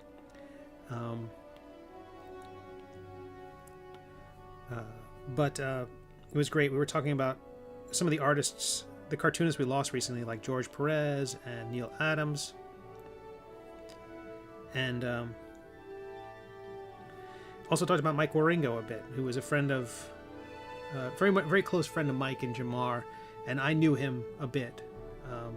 I wouldn't, certainly not like those guys did, but Mike was always incredibly supportive of my work, and I hope we get to have an episode where we talk about how awesome he was. He was a great cartoonist who passed way too young. Quite a surprise to everybody. I am now going to be... on another screen, I have to put up duck tail feathers. And I blame Disney for making any search for DuckTales fruitless. Because you just get the DuckTales show. But Waringo was a great cartoonist, and very kind and very supportive of me, and absolutely influential in why my work looks the way it does. This other screen's just full of ducks, so it makes me happy. I got to drive by this little park near me yesterday where there was just all these ducks, and they were all quacking, and it was fantastic. I need to do that every single day for my mental well-being.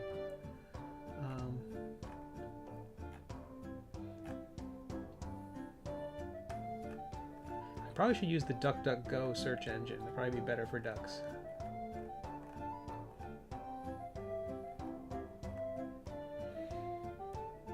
No, I mean, the word is, and I don't know if this is just anti-duck propaganda, but that you shouldn't feed ducks unless you go out and specifically get like duck food. But also, I don't want to get them too used to people around. I don't want them to get too used to getting near the cars, and I feel like they have it all figured out without me. As much as I would love to feed them and then name them and then adopt them and have them care for me in my old age. I think they're better off without. I think they would be better off without humans. Every time I see an animal in the wild, I just want to apologize. Yeah, sorry about all that. No, I think I have it right. As these things fan out, they fan out from higher to lower. Come on. For some reason, I thought maybe it was the other way around. This makes more sense. This is how I figured it would be.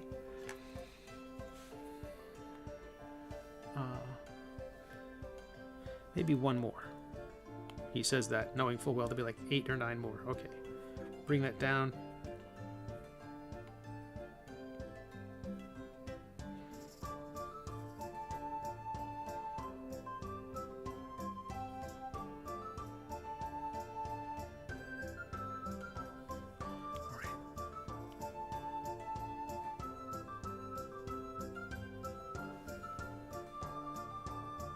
What's really interesting is as these tail feathers fan out, it's the ones toward the center which kind of face inward and they're kind of recessed just a little bit. So, and that's where they'll overlap in a way. Okay, I will do one more. I reserve the right to remove that later on.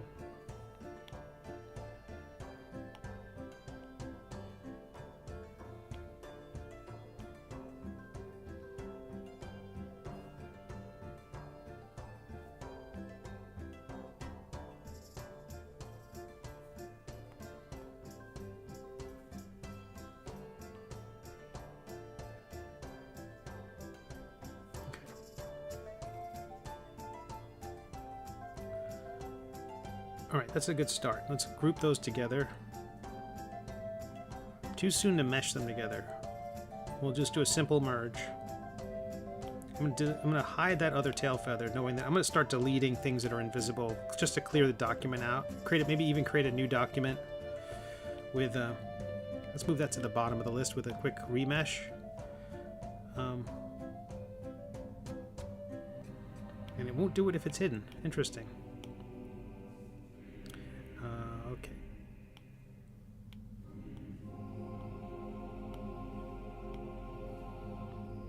So I'm going to see if I can do this. If I duplicate that, will it let me flip it?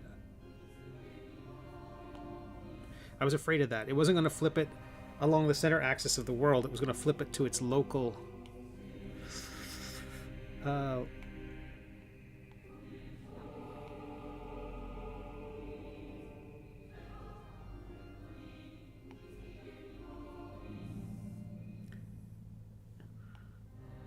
and mirroring just created that problem of it being fused we talked about earlier. Okay, so we don't want to do that.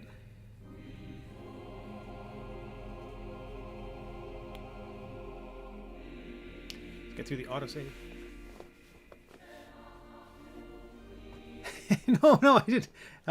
No, I haven't gotten canceled yet, and I haven't fed ducks yet. So I used to feed the ducks as a kid, but someone was telling me that feeding ducks like bread is a bad thing, and we used to go and feed them bread and stuff. I'm like, oh no, that's supposed to be bad. I don't know.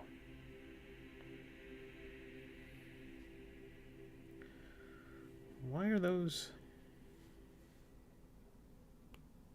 Oh, that's a duplicate. Okay.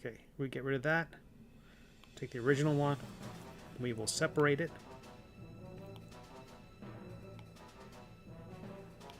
We will merge the others, simple merge.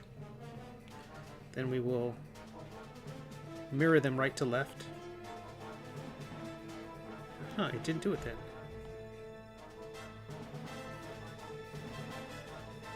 That's curious.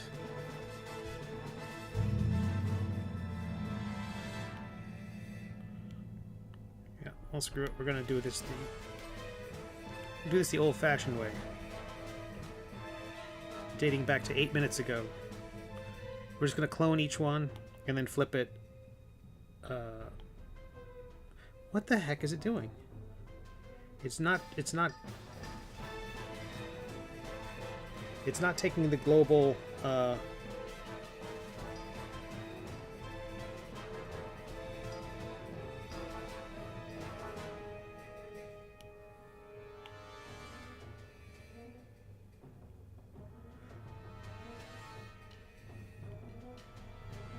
There we go. We reset the world center. I have reset the world center, everybody. Let's try this again. Simple merge. Reset the world center. Right to left. Okay, let's undo that. Because I didn't want to include that. I don't want to include that piece. Simple merge. Oh, it keeps grabbing it.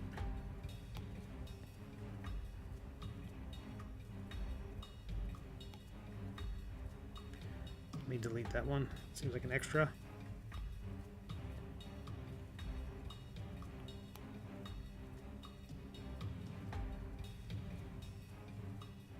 Simple merge. Reset the world center. And flip object. Nope. Mirror object. Right to left. Sweet. Now we'll take this thing and we will just duplicate it. Reset the world center. And then flip object. Great. Bah. I don't like how they overlap. That's the problem. That's your problem right there. You got yourself a problem right there. It doesn't look good. Okay, we're gonna undo some bits.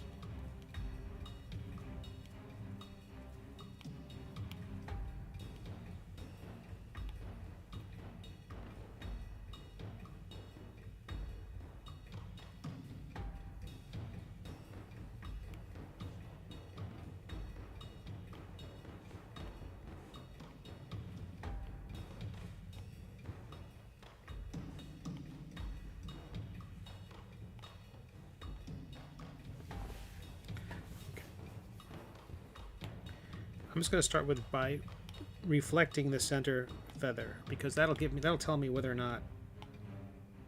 Nope. Bad universe.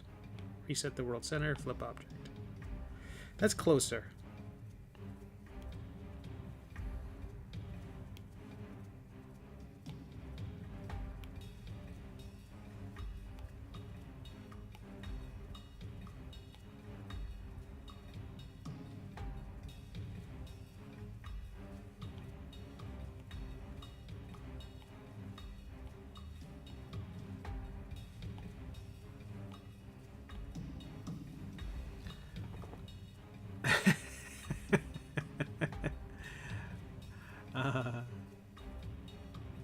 Shake Zulus talking about feeding ducks bread. Like on the one hand, it causes human reliance, but on the other, it fills a part of their diet they're missing into the ecosystem shrinking. Yeah, that makes sense. That makes a lot of sense. Okay, I think I have got this. Simple merge, duplicate, reset the world center, flip object,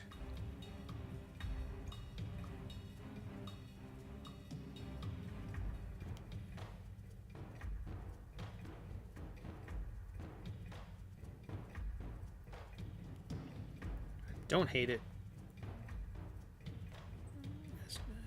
Try as I might, I don't hate it.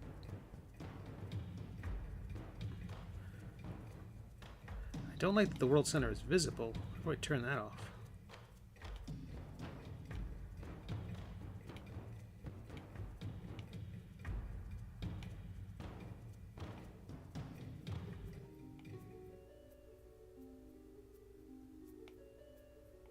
Show line, show plane. There we go. Okay, so we're getting there. We're getting there. I'm glad I had that show line, show plane thing visible, but so we're gonna separate these into their pieces again, separate those into their pieces again, and this is where I want to overlap the feathers a bit. Grabbing the move tool. I don't know why that world center is so off. Jeez Louise. I don't know what I did when I did it, but don't care for that one bit.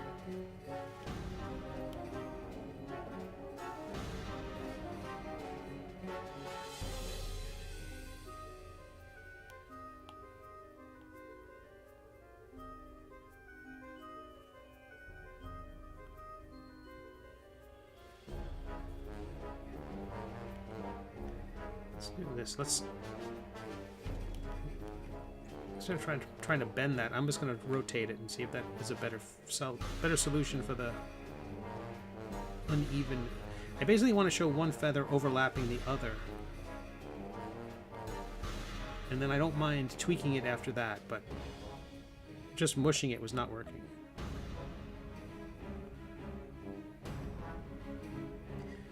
Oh, that's also it too. These are very thick. I'm gonna trim it down.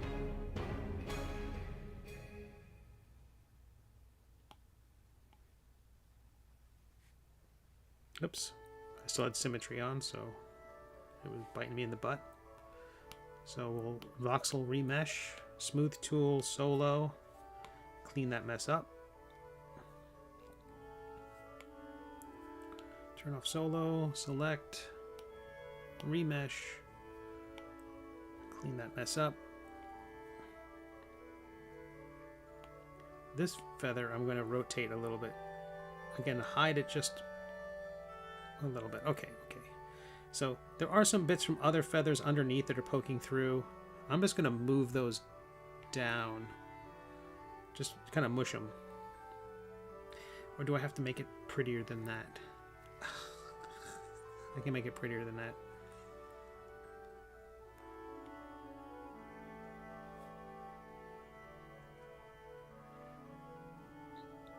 Man, that's prettier already. Okay. So I'm going to duplicate that wherever that is on this laundry list of feathers. And we're going to flip object. Thankfully, it still recognizes the center of the universe. Shrink that down. I'm just going to tuck this under there.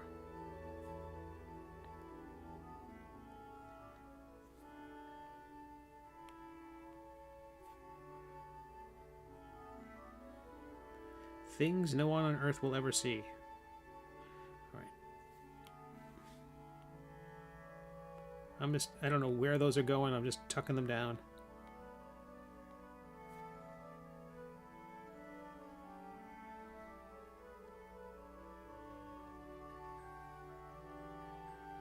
Re-damn-diculous. I don't hate that at all. Could use a few more feathers on top, though, to kind of have it segue into the shape. I know.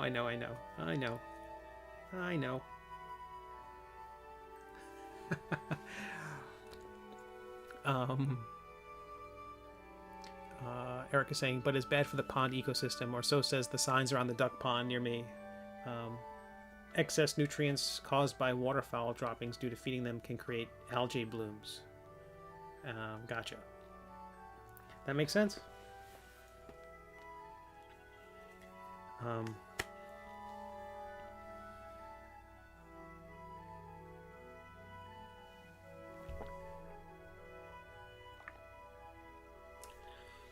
It seems like there's like two radiating sets of feathers that make up the tail, and currently I'm just showing one. Do I need to create a second one? Could anyone stop me if I tried? Okay.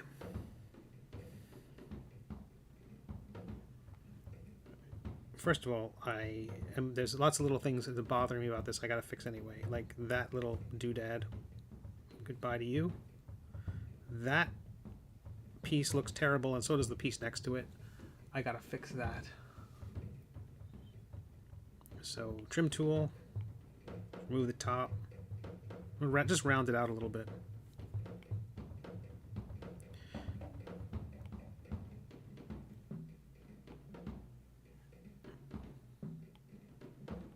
Now let's remesh it with a decent remesh with the smooth tool, solo.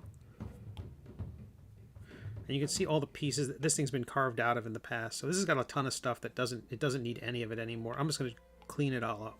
That can all go away. I'm going to remesh. Actually want to increase the size of that. Again, all these things are going to get mushed together anyway, but the longer I can keep this thing together, the better. I thought I rounded the edge of that.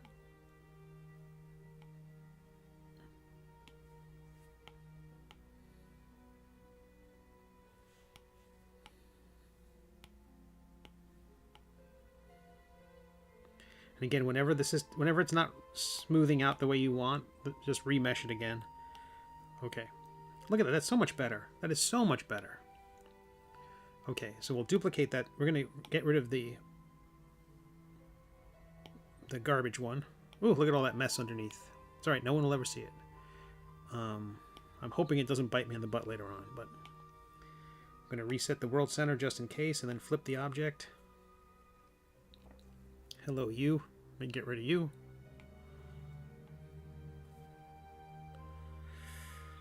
I mean, I love that that stuff's under there to give it all support, but now I just have to. So I labeled everything a tail feather, which is not. It's not helpful to have it all labeled that now. Okay.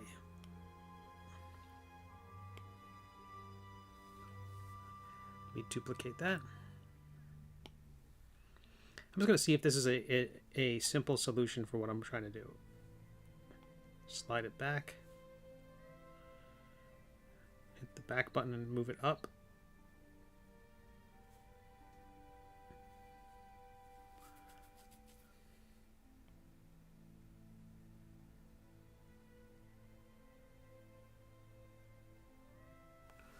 I feel like that's not terrible. Trying to find one more halfway decent image of the reference I need.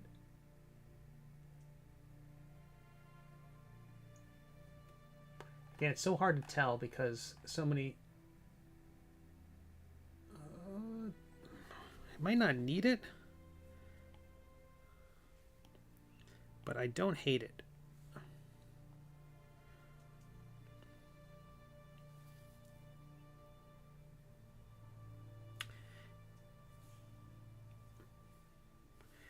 Try moving that piece up to give it a little more cover.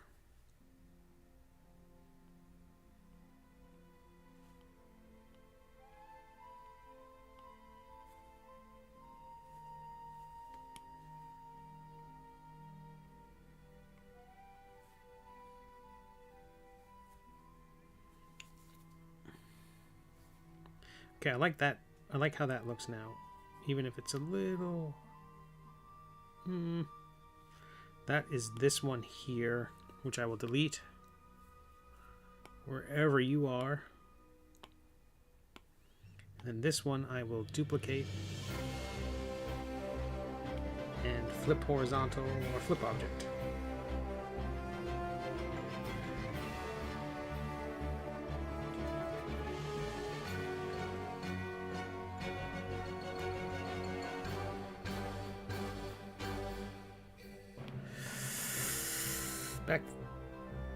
Back feathers too, I have to separate. Oh, oof, oof. All right, let me just save this.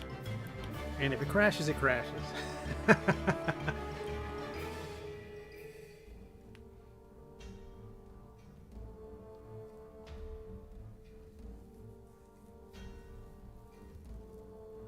All right, it saved. It seemed to save.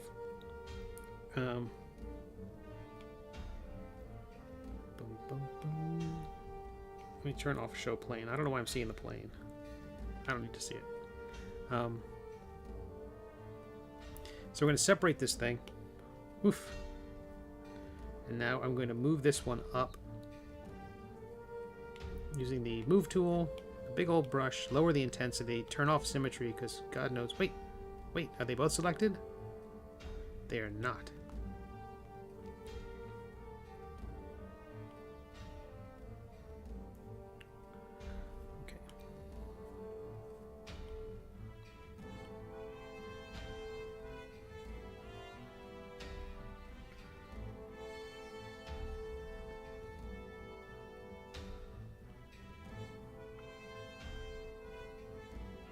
Okay, so that one I will delete wherever you are. Oops.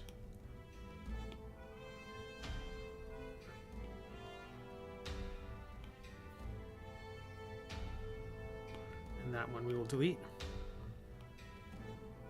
This one I will mirror right to left. And this one I will mirror right to left. And this is why we're in the center. That's why everything's centered in the universe, to solve these problems later on. That's a very... The feathers look very much like a plank of some kind. I don't know. I suspect that once everything is... I hope it looks better when it's done. I think what I'm going to do is hope that... Oh no, no, no, no, no, no! You don't get to move with all this stuff. What have I done? One of these tail feathers is snuck on. That one right there, underneath. We have a intruder. Okay, I'm gonna re-merge all these back feathers together.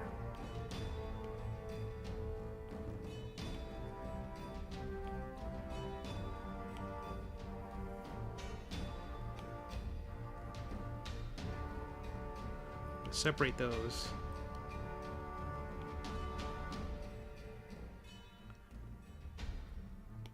I'm just going to call this Stray, because I don't know where that's going to go. That was just hitching a ride and did not belong. That was a stowaway. Simple merge.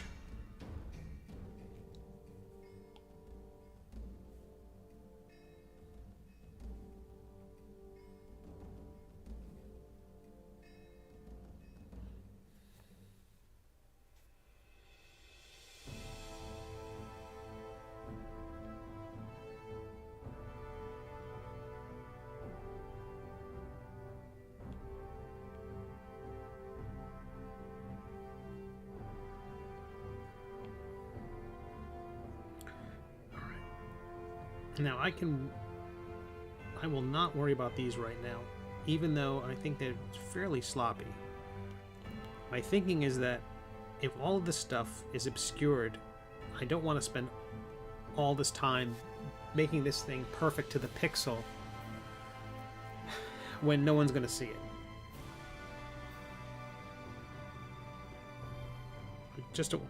I just want those tail feathers to be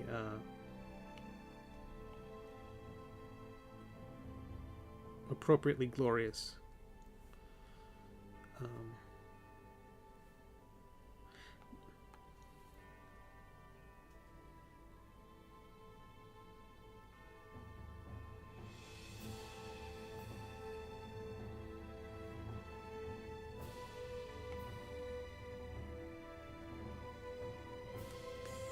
That has to go right there. What is that connected to? Or in view mode. Good, good, good. Tell you what, I'm going to turn that invisible. I don't like that. I don't want that to exist. First, we're going to remesh it to get it out of the way. Then at the bottom of the list, we're going to turn it invisible.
So I duplicated those feathers and just smushed them and slid them out to hopefully create more of a natural segue to the rest of the feathers, to the tail feathers.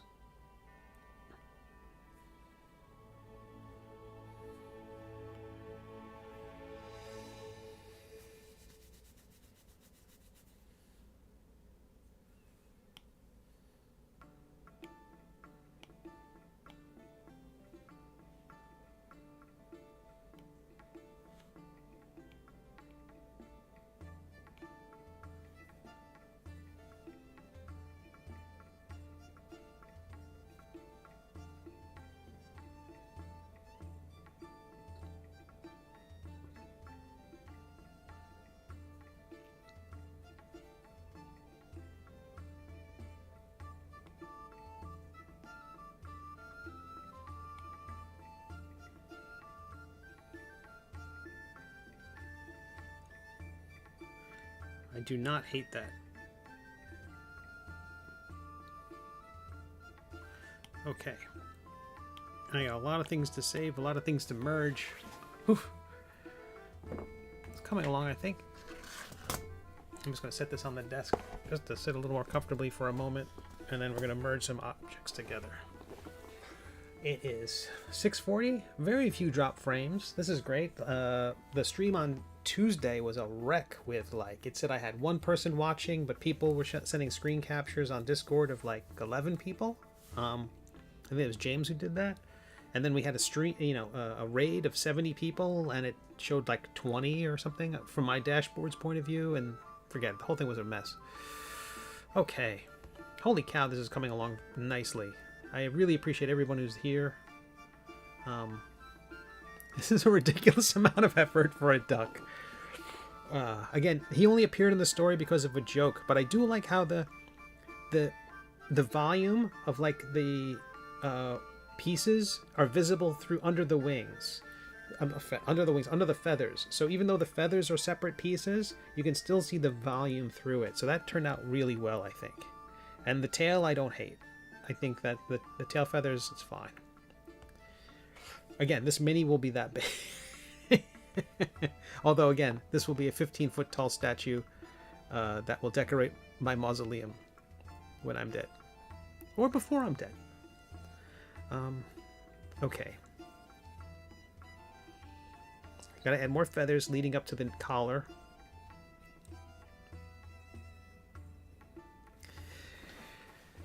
We also talked about adding a downy underbelly, but let's merge pieces together before I lose my train of thought.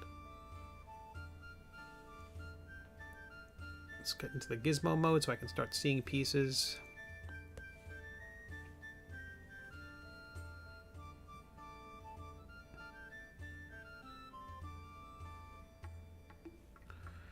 Yeah, I think all of these are tail feathers now, so maybe it's all moot if they're not built at the same time.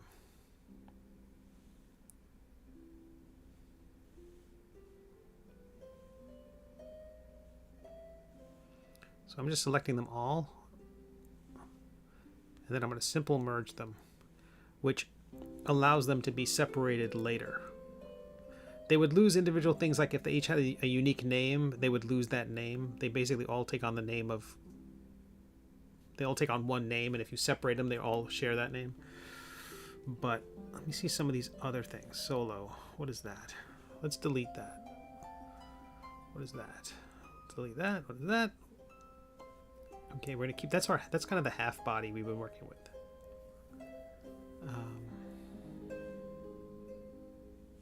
Turn solo off. What are these? These are other feathers, aren't they?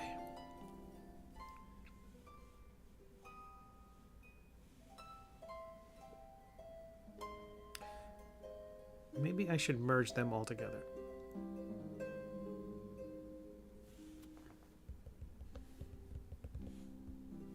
That is not how you spell any of the words. That's stray. What are you?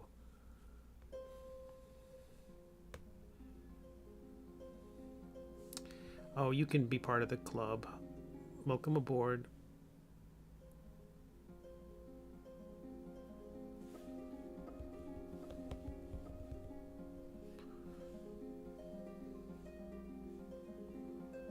Okay, sweet.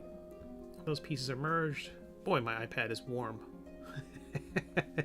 Apparently I'm pushing it. Ghost viewers. It crashed again. Fantastic. I blame myself.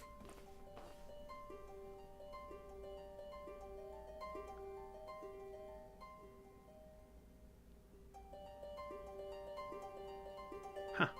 Alrighty. Okay. Okay. Sure. Sure.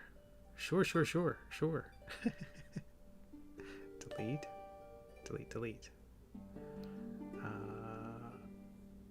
Back feathers are going to move up. I pushed this too far, and then I you know what, I laughed in the face of my iPad, and it did not care for that. How dare you? Who would have thought building a duck one DNA strand at a time would push the limits of this computer? All right, I'm just going to save it. Tell you what. Again, I'm going to look him straight in the eye. The beautiful eye. We're going to try saving.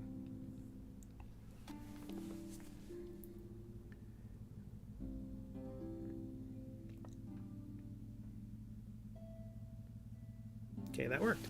So that link there, for all I know, part of what it's crashing is because it has 1,000 levels of undo. If what I'm doing gets very complicated, I imagine it could fill up the undo chain could be filling up the RAM and causing this thing to crash. I probably also just need to reset the iPad, like just restart it, give it a fresh start. Who knows what it's got copied to RAM.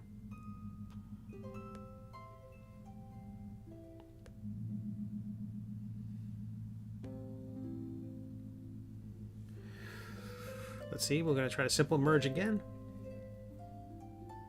Okay. We're going to try to save again.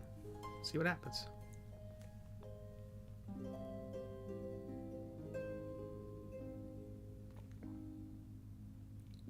How about that? Okay. It's just, Waddlebottom's just staring at me saying, oh, I dare you to create a downy underbelly. So how are we going to do this? We're going to, again, be symmetrical. Not just because it's lazy. So turning off the complete body, we're going to use a half body that we've cut in half. Further, we're going to duplicate that, hiding the... Nope, nope, nope, nope, nope. Heavens no. We're going to duplicate the half body, and then from the right view we're just going to remove everything that's not covered with feathers using the lasso tool.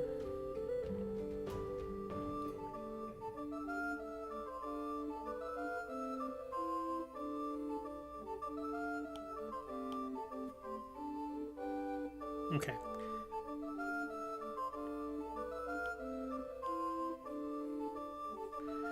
Now that has, let's do something here. We're going to go to decimation, which reduces the amount of complexity going on. I want to start there, and now I want to remesh at that high resolution, again thinking that this will give me more data to work with, and these little feathers I try to draw on here won't fall apart immediately. We'll go to the stamp tool. We'll choose the feather I've created. Change our fall off. This is super important when using the stamp tool. Turn off solo so we can see what we're dealing with here. I still might put in a few more, actual rendered feathers, but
I'm going to leave the middle row open.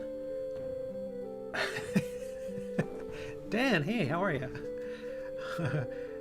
Dan Leon Taylor on Twitch says, I saw the band Downy Underbelly at Coachella. And JRD on YouTube says Downy Underbelly was the code name they used filming Endgame. Okay, I think this might be too subtle, given that it's like 4 pixels deep, because I'm a dope. Let's. But it's not terrible. I don't hate it. Let me increase the intensity and see if that changes the depth. It does not.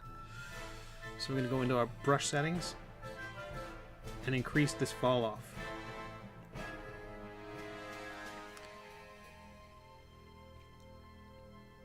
Too much. So we're going to split the difference.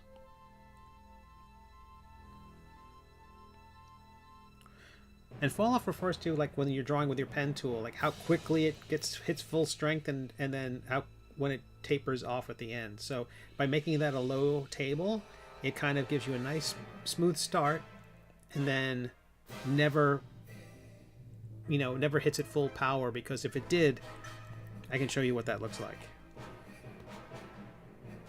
It immediately creates this like 45-degree step. And not only that, every one of those mesh vertices just get pulled and just, to me, unusable. I have no idea what that function... Well, I have yet to come up with a use for that. Maybe there's one out there, but... And also, it's...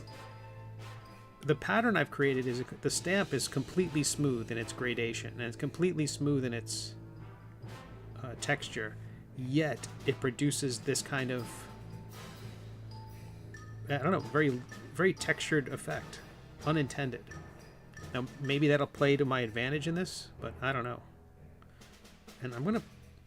Right now they're way too... I don't know how that ended up being the case, but they're way too standardized. So I'm going to try to make them a little less even.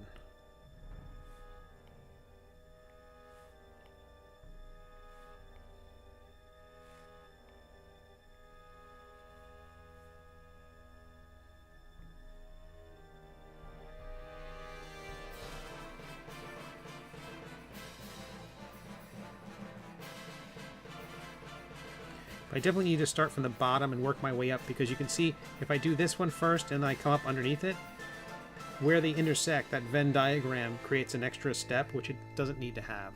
So you're better off starting below and pulling away, and that way you're less likely to intersect with the pieces anyway. So let me try feathering this. I'm sorry, smoothing this and see feathering. Let me try smoothing this and seeing if I hate it.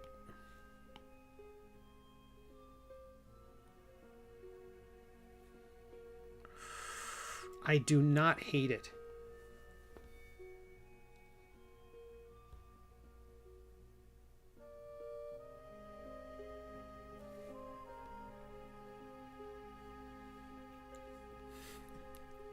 Kids, this is how all ducks are created.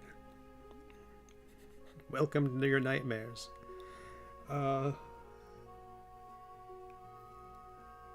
Okay. Okay.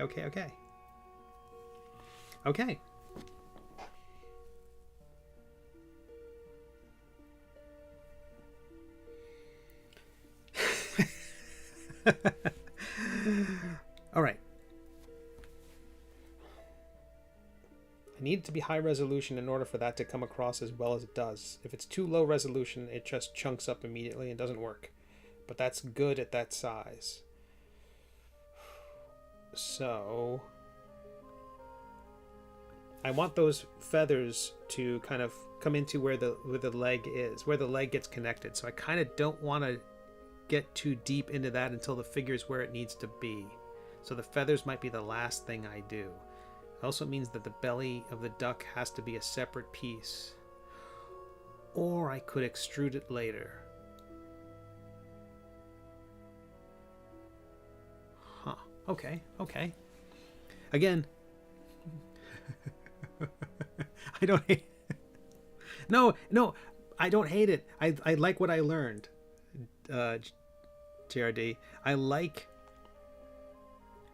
this. I like that it can work. But in fact, I think it looks good. But that doesn't mean that it'll be, because it's still, if the leg is going to come out, where, let me turn the leg on. So I would want the leg, oopsie-doo, stamp. I would kind of want the feathers to, you know, eventually I'll merge those pieces together. And then as these come out, they will kind of provide a, I don't know, kind of a canopy, a kind of a the hem of the undergarment upon which his nude leg is exposed.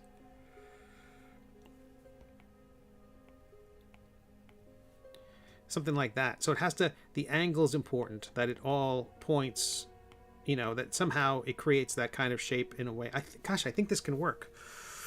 The thing is, the legs have to be in place, and the legs have to be in the right angle and all that stuff for me to put these in place. So I don't want to do them now, because that's when I'll run into a problem. Okay. So we can, that was a fantastic thing. Learned a lot. Lessons were learned. Mistakes were made. Let's turn the complete body back on so it's not scaring the children's. Let's get our lights roughly where they need to be.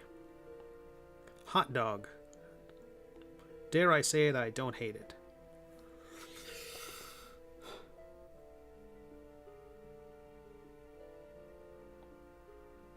Okay, let's keep putting feathers around the kind of cape up to the, as they get smaller, up to the collar. And I think I've earned some coffee. But we have 60 levels of undo. Let's try to save after it does its autosave. Also, turns out the autosave files are exactly as big as the document. So if you have a 500 megabyte model file, your autosave file is also 500 megabytes. And there's no purge the autosave thing anywhere in this to free up a ton of space on your machine. I haven't run out of space, but I have run out of room for Apple backup of the iPad. Fortunately, I don't have much else on this machine. I mean, I've got my Procreate files and I've got my Nomad files, but I don't have like podcasts or music on this thing, or movies. Okay, so one way to get rid of the undo is to open up another document. So we're just going to open up another document for a moment here, marvel at our hero, and then go right back to our file. And that will clear out the 60 levels of undo. I don't want to do that a lot, but if we're walking a tightrope, you see how long it's taken to open this thing? Mistakes were made. Okay. I deleted Quimp, right? Yeah, he's gone. Okay, good. Our file should be a lot smaller now. Maybe those tail feathers could be bigger.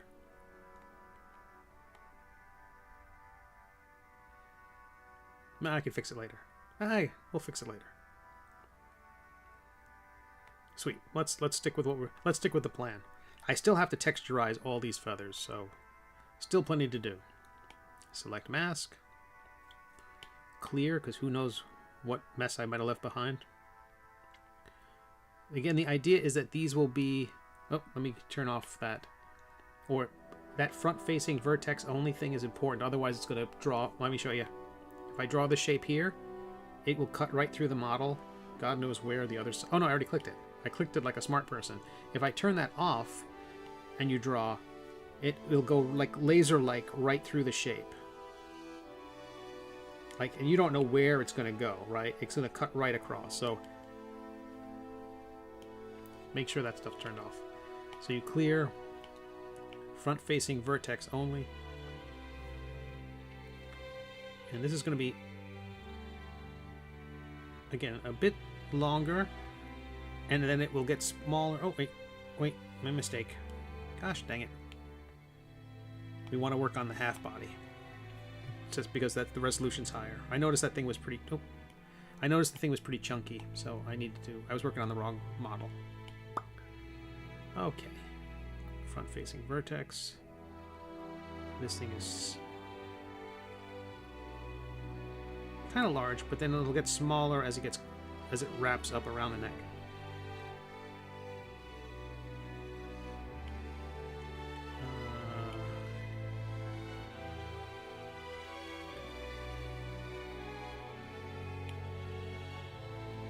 Remesh, symmetry off, solo on, smooth. How we doing? JRD says, Clip does the same thing. It doesn't actually save. It just copies where you are at the moment to a new file. Stumbled onto dozens of files that were of those. Yeah, apparently they say they don't... this doesn't autosave because it could really mess you up because it can take a while to save a file. So you're in the middle of drawing a line and then it kicks in and starts saving. It can really mess you up. So that's their argument for not... for why they don't have an autosave feature. I agree with that. Even with the heads up saying, hey, it's going to do an autosave here, the reason why it doesn't save as you go, when this thing does its autosave, it still can slow down everything I'm doing. I mean, that's why I drink my coffee then. I felt like that side could have been smoother, so I'm just evening it out. Okay, so well, let me turn off all these other things like the tree and the legs and the platform. But if you're doing some drawing, I would love to see what you're working on. We have a Discord, links in the doobly-doo. Especially if you're on Twitch, there's tons of links. YouTube, not as many, because the system just doesn't have them built in the same way as Twitch does. But if you check out Twitch, there's links to a Discord server. There's links to all my social stuff. I'd love to see what you're working on. Hopefully you're working on something beautiful while I'm doing this nonsense.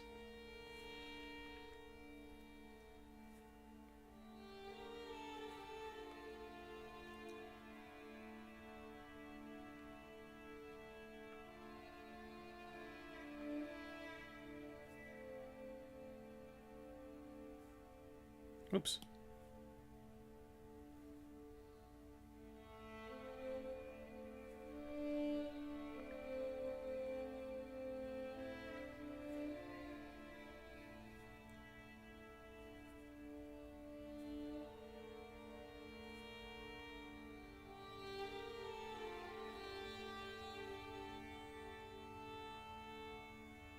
Tell you what, I'm going to undo this. Let me delete this. I don't think it's working. And it's only partly to do with the mask that I've created. So I'm going to clear the mask up.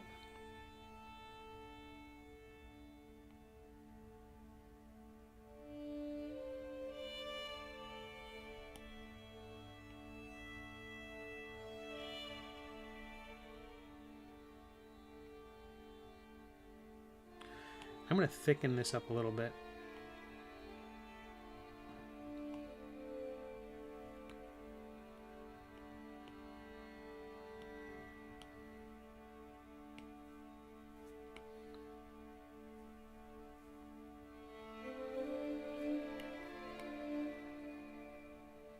And that link you see there is a link to a free edition of the first chapter, a downloadable edition of the first chapter of the Middle Age. It is free to read as a webcomic, but if you don't like webcomics, that will let you put a PDF on your device.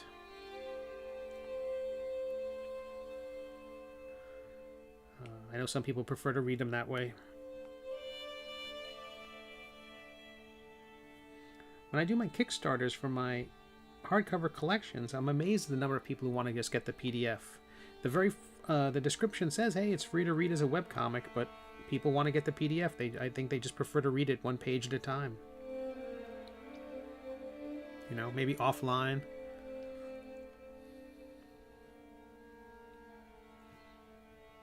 Okay, select mask. We're going to clear. Draw another shape. Again, these have to get smaller as they move up around the back.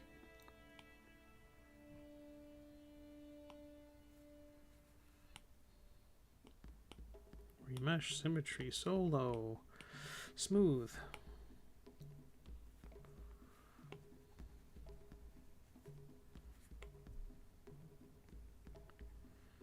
Solo off. Gizmo tool for rotation.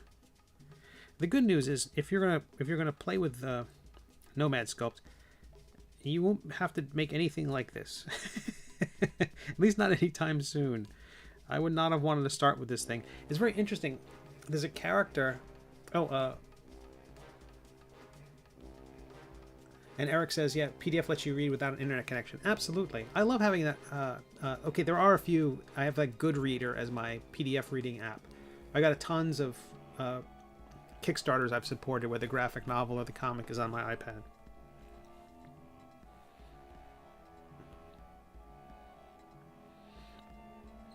I also think it's a way for people to support a project without having to shell out $25 or something. So sometimes it's a project that I'm like, I love the creator. I'm glad they're doing their work. I want to support them. $25 is just like, you know, I want to support. To me, it's more like I want to support 10 different creators. I'd rather give 10 of them $10 than give one of them $100. And if I buy their 10 PDFs, I know that I'm doing them a favor beyond just buying their PDF. Because Kickstarter says, hey, your friend Steve, you know, if you follow Steve, they just supported your project. And it tells all my followers on Kickstarter and all the people like, hey, Steve just backed this thing. And that's awesome. And I think that's the main reason why. They don't know I backed it at the $10 level versus the, I don't know if you have a $500 tier or something like that. So to me, it's more important that if a friend is starting a Kickstarter, that I support them at some level, just to let all the people who follow me know that I'm supporting this person and check it out. And maybe it's something you'd like. So to me, that's why I end up with a lot of PDFs.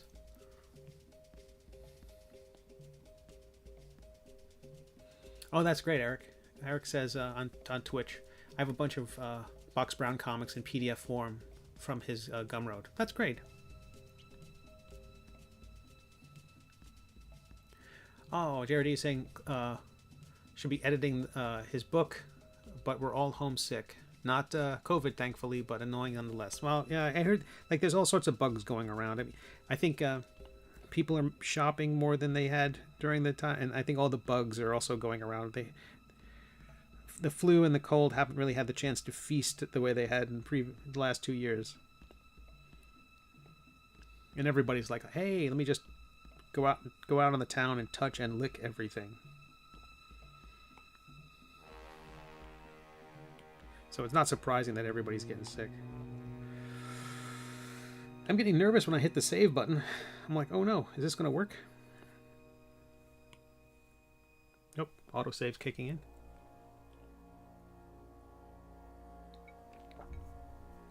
I have yet to try to open the autosave file to see what that would give me.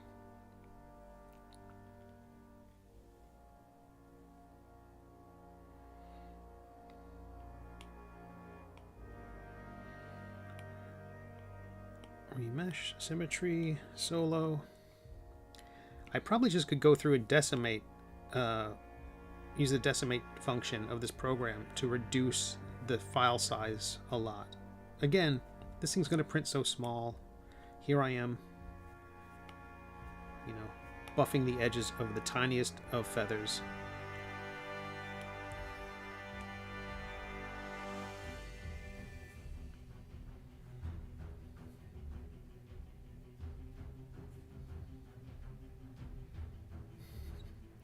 This touches on something I was talking about a long time ago with a comic I did called Bloop, a graphic novel, kid's graphic novel about a little space monkey. And why I drew every leaf on the trees. There were trees and I would draw every single leaf. And part of it was like trying to prove myself. Like, you might not think it's good, but you'll go, man, a lot of work went into that. And I feel like there's a little bit of that going on with this piece. And in terms of 3D modeling at all, because again, I'm such a novice at this that I'm like, it may not be good, but it's complicated.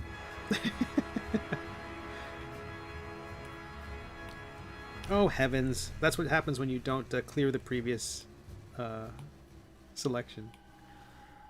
That's good. Good to see. A cautionary tale.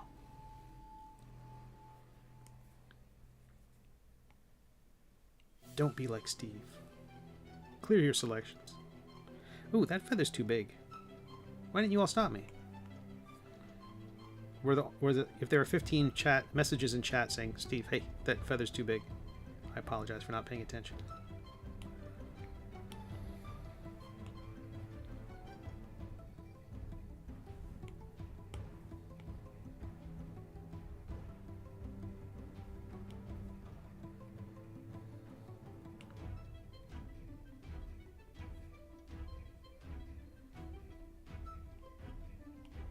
Okay, we'll go to the selection tool again. Now we'll extract, remesh, solo, turn symmetry off, hit the smooth button.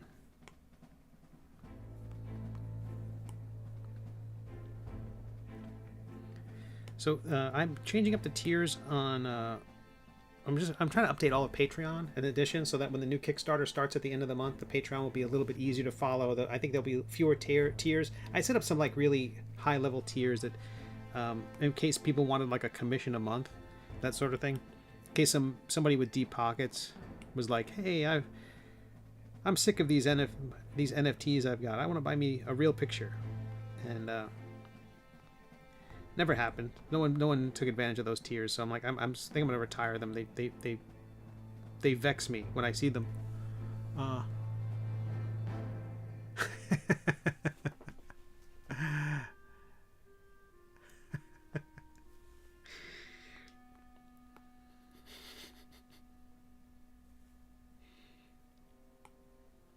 You are fantastic.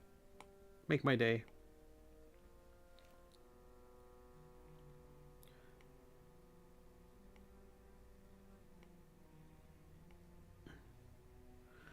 As being problematic.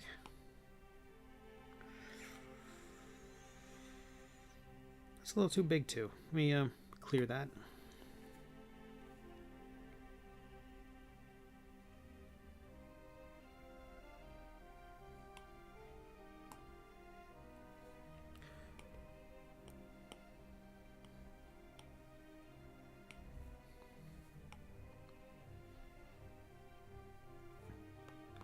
I hope everyone's having a great day. This is fantastic. I'm really excited about the miniature manufacturers I'm talking with. They do quite a few other. They do minis for a lot of other really good game manufacturers. I guess publishers. They work with a lot of publishers whose work I like, and so given that, I trust them. So I kind of feel like I'm in good hands. And I'm really excited. So again, if you're going to be at the Heroes Con, you'll get to see some of the minis. But I'm working on the plan for the Kickstarter now.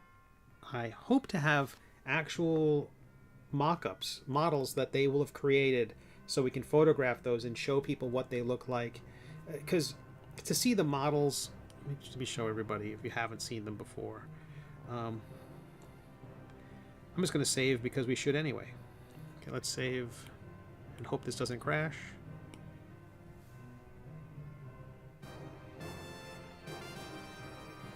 It crashed. Fantastic. All right, tell you what. This is going to be a perfect moment to take a quick break. What I'm going to do is I'm going to reset my iPad. And see if that we lost a couple feathers. Could be worse. All right, tell you what, I will be I'll tell you what, let me just we'll vamp. So you ask wonderful questions and I will answer them, and it's just gonna be my giant head on the screen while I reset my iPad. And this shirt available on my web shop from the Threadless store. So look at that. Don't you want to be the belle of the ball wearing that?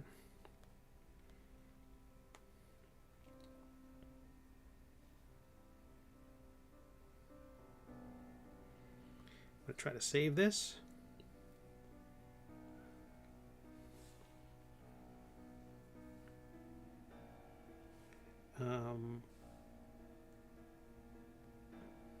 What, that was the only application open. How curious is that?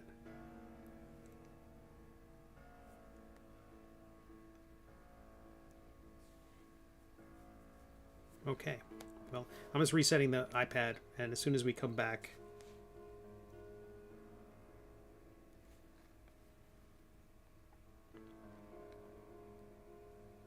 we will see if we can keep working on this thing without it ruining everything. Okay, so a moment about Michael Ringo. We were talking about him last night on the Pencil to Pencil podcast, and he was a great cartoonist and largely responsible for why the Middle Age looks the way it does. Oh my goodness, you can see how disheveled my desk is at the moment. I've got tons of paperwork and stuff. Look at that mess. Oh, let me show you this. Matt Willis of Swords. The Swords comic sent me this. Quest Sprout arrived from New Zealand the other day. Look how marvelous that is. He had this made with a company called Makeship. The cool thing about these is you design them, and then when... okay, it's going to open up my iPad again here. You design them, or you send them a sketch, and they'll do a mock-up of it, and they'll say, okay, if we can sell 500 of these, we'll make them and ship them. It's pretty straightforward.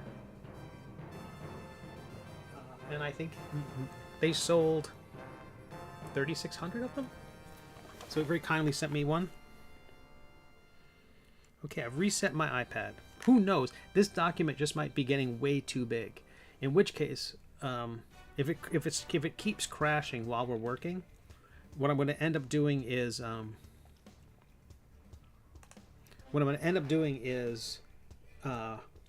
saving it as, you know, one file as body, one file as wing, and work on the individual pieces, get them where I need them to be, and then decimate them, reduce their size, and then bring them together. Because this is just ridiculous. I haven't seen anything. I haven't seen the program fail this many times. So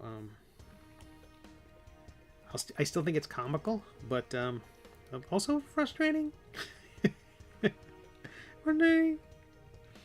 Okay, so let's go. We got our select mask tool. We got to go back in here, make sure front facing vertex only. Lasso tool.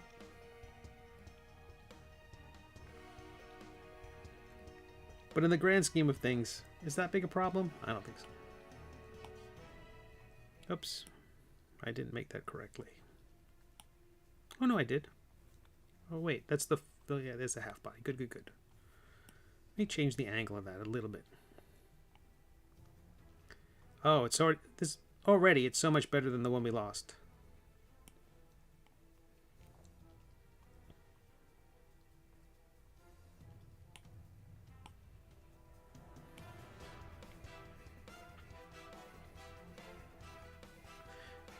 I wonder, can I select a group of feathers, row 2 gap fill, for instance, which is a very small group. It looks like the peanut butter filling in these chocolate cookies at the moment. That center, that bit there. Can I decimate a group? You probably asked yourself that. Currently it's 367,000 vertices. Now it's half as many vertices.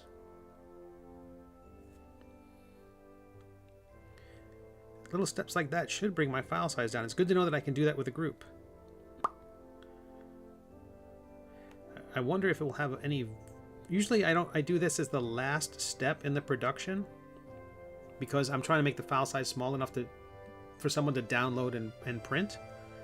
But this is 723,000 vertices. And that's half as many. If there's a noticeable difference, I can't see it. But I have to think it's helping with the file size.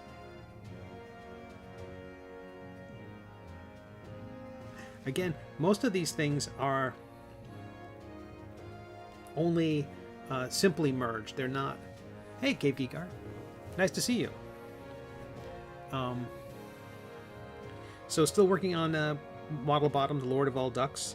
The tricky bit that's happening now is that for the first time, the computer's, the iPad is starting to crash on me while I'm working on this thing. I think I'm pushing it. I think I'm pushing this program a little too far at the moment.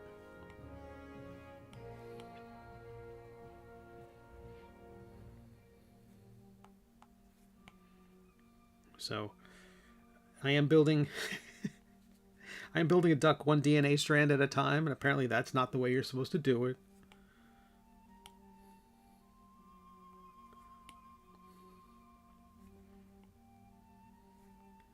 So I get to the point where autosave's fine, and then I get to the I'm trying to save the file, and it just, the program quits. So a moment ago I just reset the iPad I just restarted it.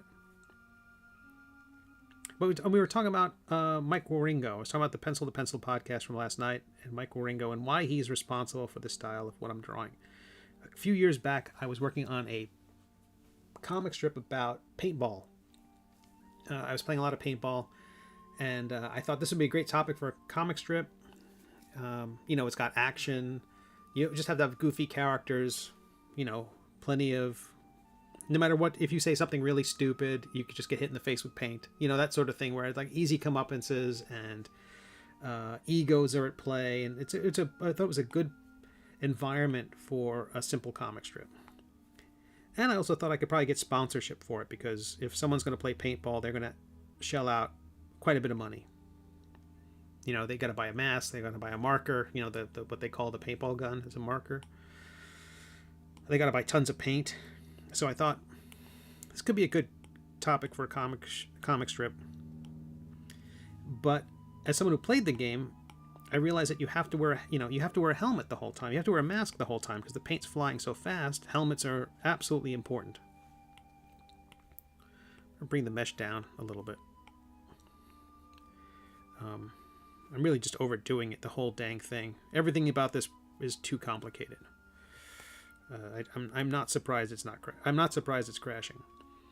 But I did these designs for the comic strip, and I had to make it so that the faces were recognizable even though they were wearing helmets. So you put the same helmet on 10 different characters, how do you tell them apart? And what it came down to was the shape of their head. And so one character's head shape was very round, one was very diamond shaped, one looked like a road cone. And that's kind of Sir Quimp. That's our hero in the comic strip here. It's like, I was drawing it in that way. I did these, I created the characters to look like this. And then I took so they were recognizable with the masks, and I took the masks off. And I shared that artwork with a couple of artists, including Mike Wieringo, who said, that I'd stumbled onto a great new style. Like, he called what I did a great new style. Like, so I'm like, okay, I should do that the rest of my life. And Mike Wieringo was a fantastic cartoonist. Fun, light work. It's like tons of energy, gorgeous finish. Somewhere between American comics and manga. In a style that welcomed both audiences. So Mike was hugely influential in my work. And I don't think he knows. I don't think he knew. I don't think, because it was a style I had, and there was no avenue to use that style. I kept drawing with it on my own time. I kept coming back to that style. I kept going, but there was never a way to use it until 5 years ago when I started the Middle Age. And I'm like, this is the place for it. This is where I can use that style. And that compounded with working on the Richard Thompson book and how joyful and funny his work was.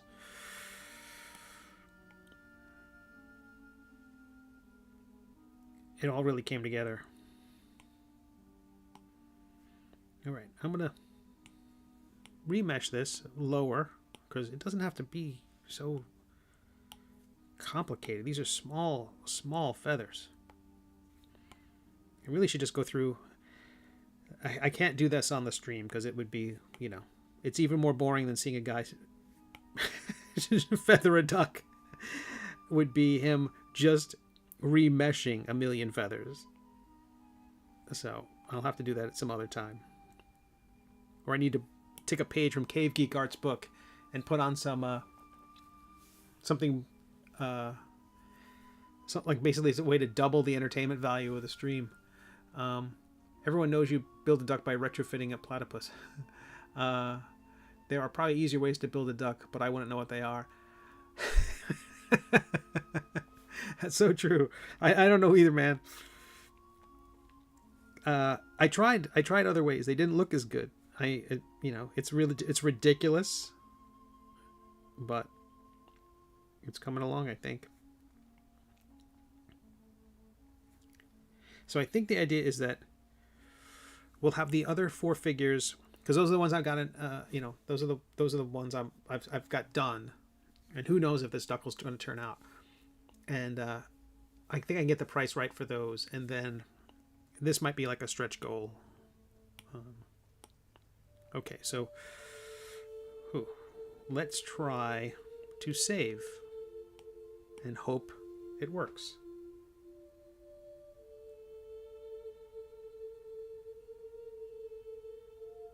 It worked. I'm holding my breath a little bit there now.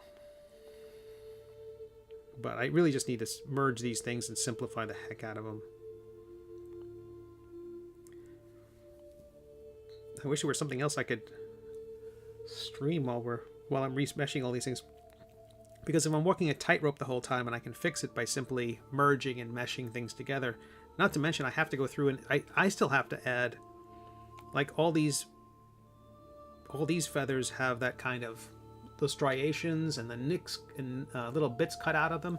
I have to do that with all these other feathers. So, I can't let this document, I can't walk a tightrope the whole way. I think it's that, a lot of that decimation of the shape will help me greatly.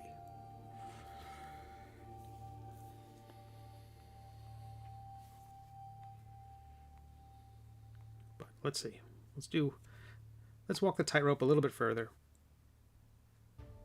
Let me clear the mask. Learn my lesson. Let's see if I can at least get to finish this cape of feathers.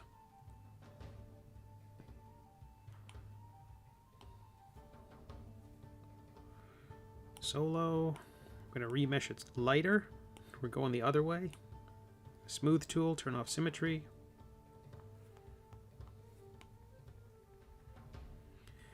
So far, the most complex thing I've built so far, that mug that Melvin's carrying. I made it a very complicated, I built it on its own, and then I started to put it into the hand of the figure, and it was like, this thing is way too complicated. And I didn't really know, I certainly didn't know what I was doing in terms of how I built it. And at the time, there's a function where you can remesh an object. I'll show you right here. At the bottom of that menu it's in bold, and it's got a big old box next to it, and it says keep sharp edges. It does exactly what's on the tin. And I didn't know that. I didn't use it. It was very dumb. So I was building a very geometric thing, and it kept melting on me the whole way through, and I was fighting it the whole way. And it's all solved by that checkbox, that bold text checkbox next to the button. There's only 2 things on that menu I can click. Well, I can change the resolution. I can hit the remesh button. I can click that keep sharp edges. So, noob mistake, a very noobish mistake.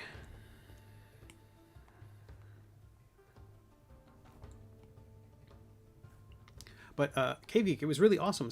Steve Sketches, I guess is the guy who raided the channel the other day. We had a bunch of people show up. It was so nice. It was so nice.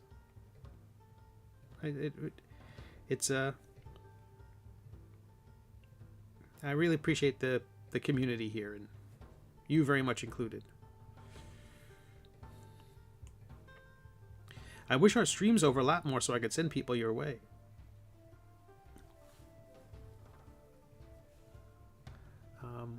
JRD on YouTube says, my OCD diagnosed kidlet suggested the individual feather approach may be a cry for help. Well, that was before they were a guest of Heroes Con, before the celebrity status, the influencer status of Kidlit.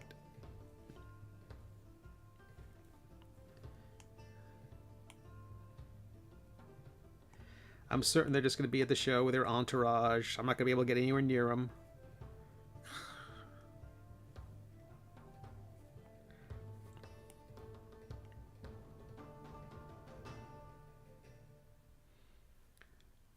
But I don't. But I know them. Can I see Kidlet? And step aside, old man. That's cool. I'll just be here at my table,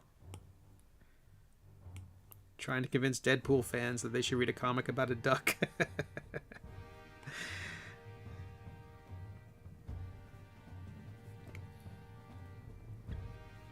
So it was announced that I will be a guest of Heroes Con in Charlotte, North Carolina. You can see the appearance schedule down in the Twitch doobly-doo. And then I've got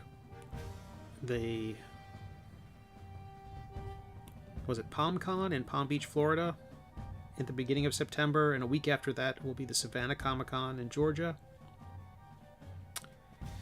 And then the Baltimore Comic-Con.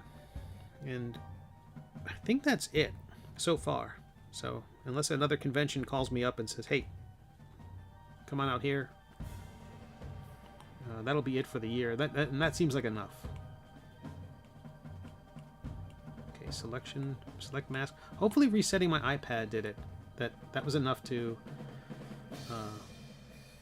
keep this thing from crashing. Fingers crossed.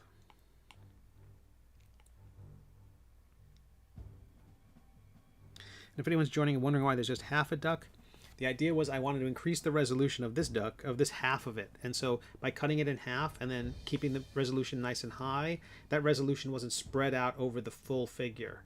So that was my solution for it, by cutting the thing in half. So that means each one of these feathers has got more resolution. Again, that's probably why I'm crashing, because the file sizes are so gigantic. But I need just to go in there and cut the resolution on everything, and that'll probably cut the file size in half and make my computer happier and make me a little less nervous every time I hit the save button. I don't want to save between every feather. But let's see. And if it crashes, I will just go have a sandwich. Baltimore.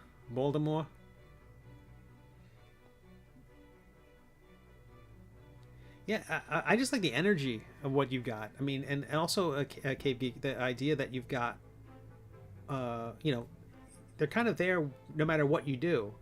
So it's like, you're gonna play video games, they're there. You're gonna work on your maps, they're there.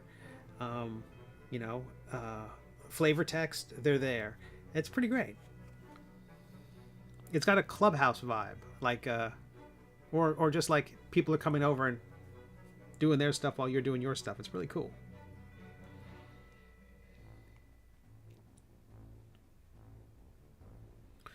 Okay, so that's saved. Well, maybe we're in the clear. It's all clear sailing now. What could possibly go wrong? No comeuppances.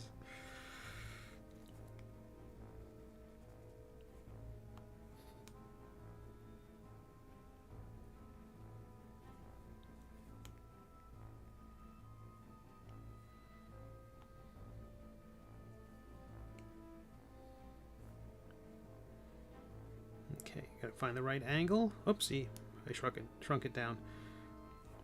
Rotate it. There's a duck in the way. It's hard to see.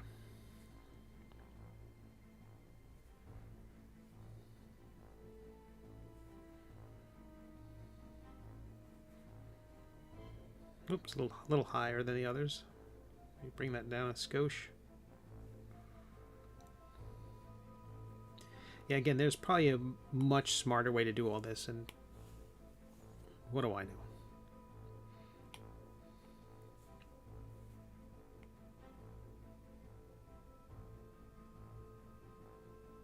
And if you want to share the work, if you're out there on Earth, gotta go. It's been Ducky. Thanks, LJ. Indeed. I thought we might finish this today, but I feel like we've made some progress, even if we haven't finished it. But here's the Discord if folks want to come on by and share links to their artwork, post what you're up to. I really like that it gives people the opportunity to turn this from a one-way medium into something way more two-way. Remesh it down, just to simplify the damn thing. Again, I've got to go through and remesh everything down. That's going to be that'll be my next project. That'll be offline. No one's going to have to suffer through that.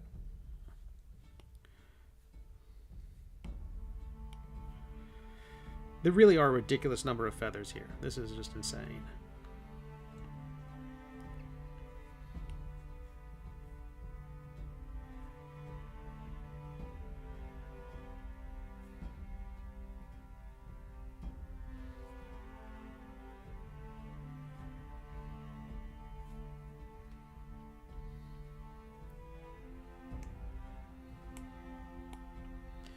I'm going to attempt to save again, just because I really like that feather. But I could recreate it if it crashes.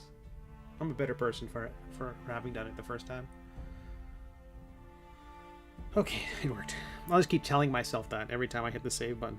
It'll be fine if it crashes. It's cool. I'll just be here trying to get to Kidlet stable. Okay. All right. So for folks who don't know, JRD, who's mentioning, feel free to mention your URL if you'd like to. The writer and illustrator of picture books and kids graphic novels, and I say kids graphic novels, but that's unfair because it's stuff's like written like it feels to me. I mentioned to him that's like half written for the parents. It's like if you got it's a book for kids that parents aren't gonna, want to claw their own eyes out.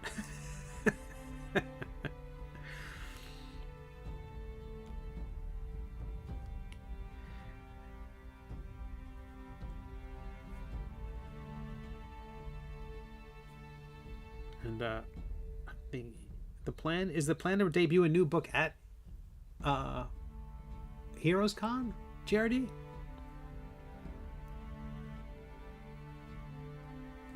And so if Charity posted on the YouTube, you won't see the link in Twitch, but should appear in the scroll below if he's still with us. Okay, that feather's a little small, but that's kind of what we were going for. I did want it to get smaller as it gets closer to the collar, so it's a little smaller than I'd like. I'm just gonna a little bit larger, scale the whole thing up.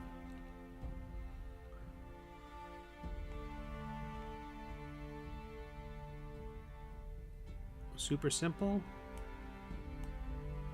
Extract. Remesh down. And again, I still have to put the texture on each one of these feathers, but worth it. Worth it if the outcome is good. And during the stream, I actually kind of figured out the approach that I'm going to take for doing the underbelly of the duck. That's kind of downier, and it's not going to have all these feathers individually sculpted, but it's going to be more of a stamp tool that's going to be used. And I like the results. I think it looks softer. JRD is debuting 2 books at Heroes. The 6th Shakes picture book. Shakes is a cow character in JRD's stories, and the part archive, part memoir book. Yeah, that's exciting. So if you're going to be Heroes Con, be sure to stop by the table of JRD. Okay, so we're going to clear.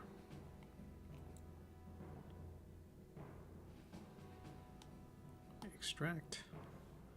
We're going to simplify down again. I mean, normally when you extract from this shape, it's very low res, but I think it's a couple of things going on. It's the curve of the back of the duck, and at the same time, I kept saying, I want to say creature, the back of the duck, and it's also the idea that we've amped up the resolution so high that's causing all these feathers to be so gigantic, which I think is why the app was crashing. Again, we're asking a lot out of an iPad, I think, to be able to do all this stuff.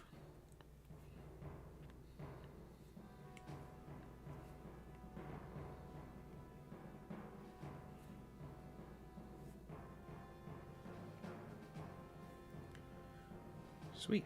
Sweet, sweet, sweet. Okay, let's save. If we dare. Unless it crashes.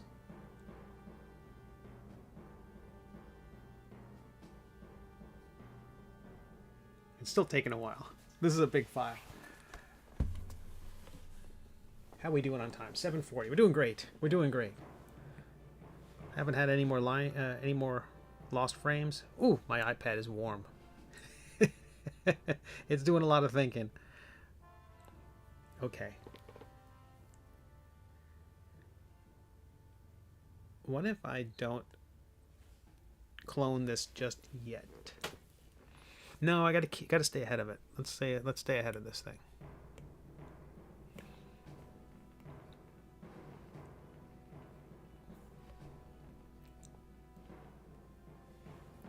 So I'm gonna group these together. Oh no, we'll do it one at a time. We did this before. We're gonna mirror left to right now.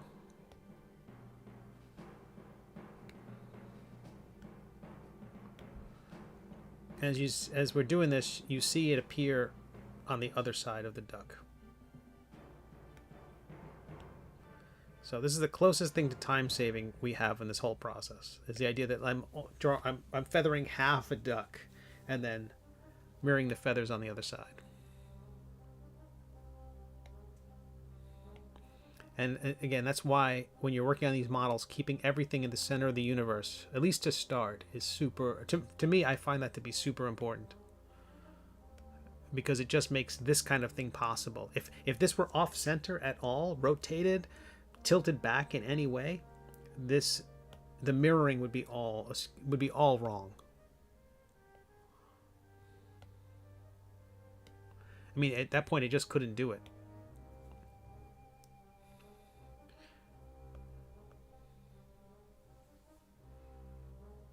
So now we're mirroring right to left.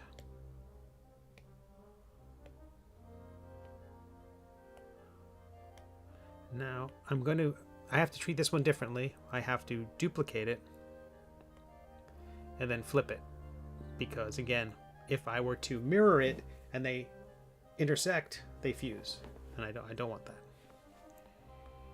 Okay, so that's one more row of the cape of feathers. I'm gonna try to save.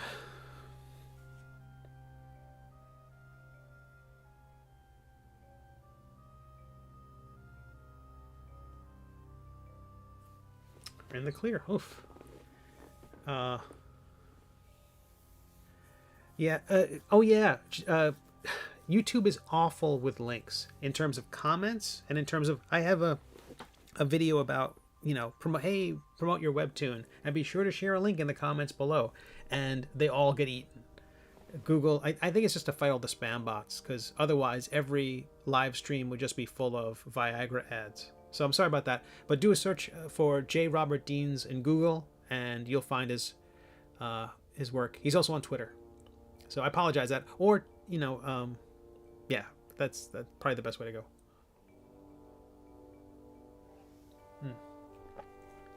Okay, how are we doing on time? 7:45. We could do one more row of feathers, right?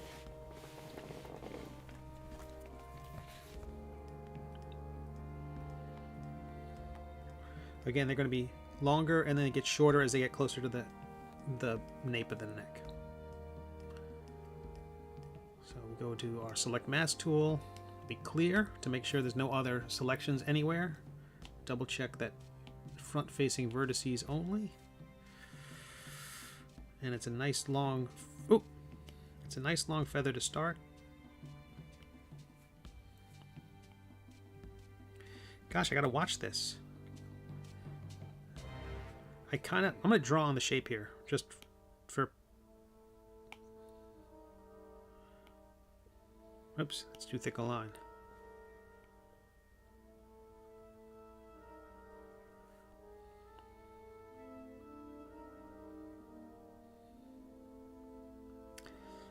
me.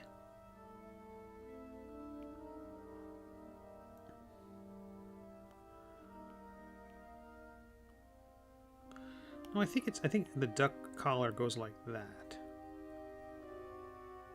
The kind of jabot on the front of the duck.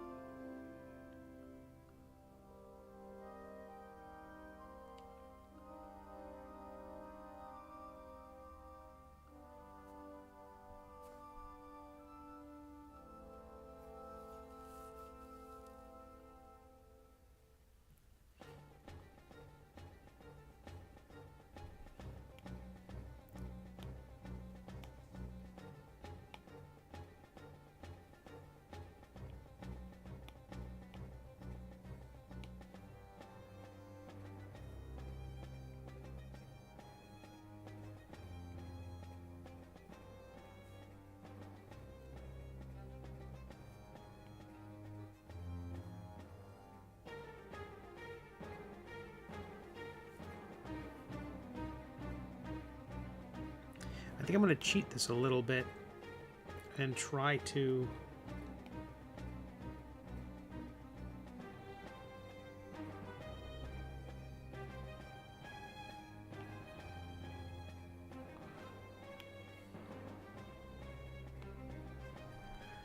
cheat a little bit and reduce the number of feathers just to make sure it follows that green line to some degree, so it stays. What? I don't know. I do not understand. Kayla just asked if I was a... okay, that I don't know what to tell them. I'm sorry. I'm just sorry. Alright, I'm going to try to cheat this curve. I don't know if I planned out the front of the duck properly.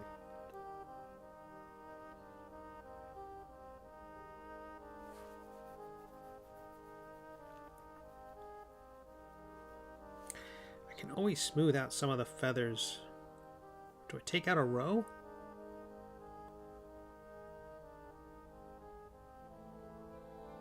I could take out a... No, I'm not going to take out a row. I'm just going to have it turn sharply. Ish.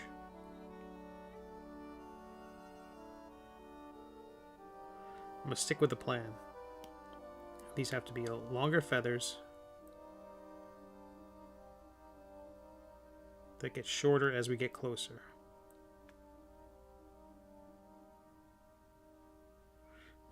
Those are bad.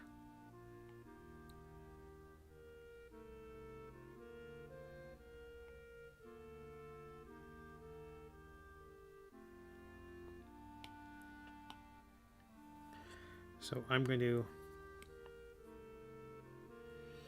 select this feather color just to reset, because now I'm going to fill this, because it's going to pick up the green color that I drew on the object that it's being extruded from.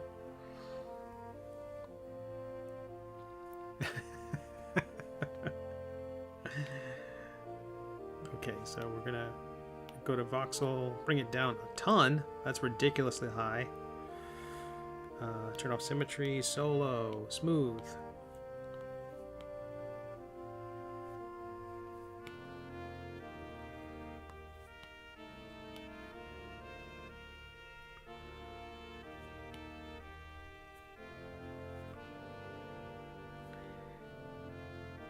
Looks like I also have to smooth these out. There's portions of them I didn't expect to be seen by folks.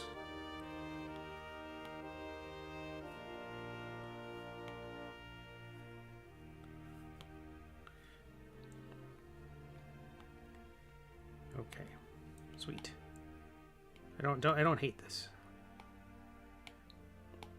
but because I like it, I have to save it and hope it works.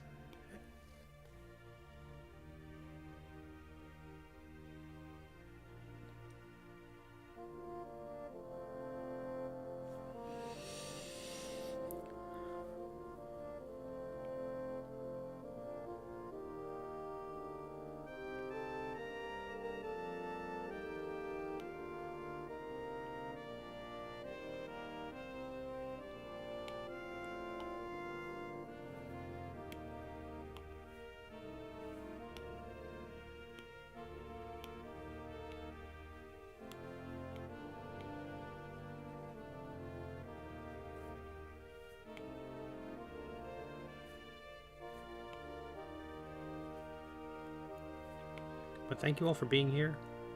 This was a fantastic stream. I got a lot done. You kept me from going crazier.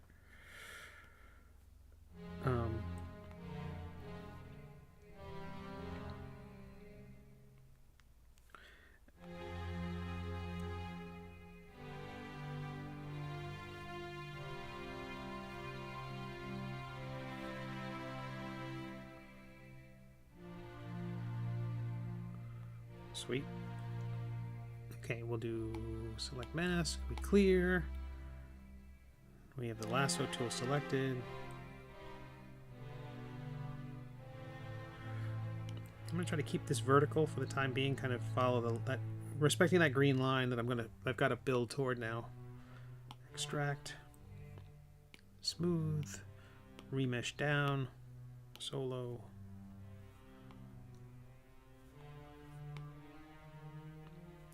So if I can get much of this, the busy work part of this done over the weekend, I've got to work on the next episode of the Middle Age, and then, which I'm expecting will be go live on Monday with yet another surprise. It's sort of like one after another. This one kind of derailed my whole plan for how certain things. There's been one last minute tweak after another.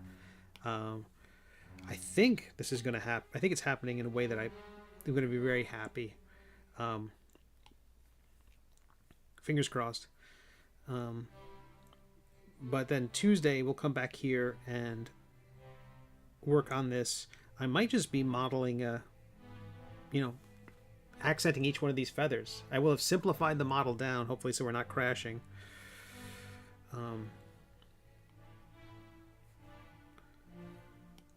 But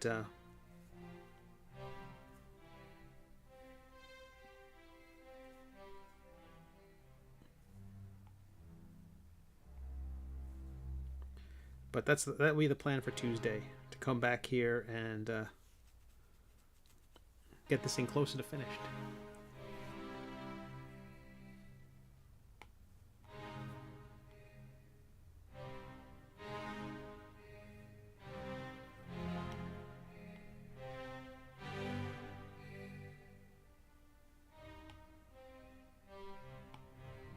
Oh, I hadn't cleared the previous selection.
Oh, man. How are we doing? Okay, we're going to wrap up soon. YouTube folks, thank you for being here. We're going to bid you adieu.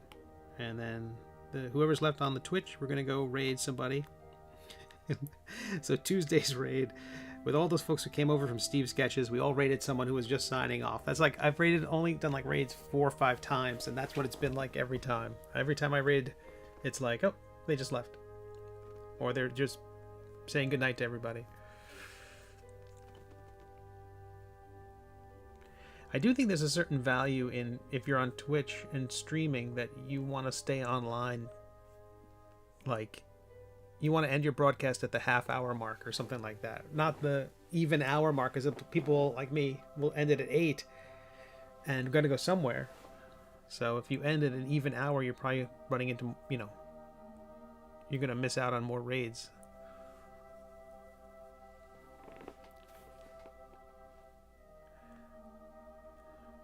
Hey DG, what are we working on? Something fun?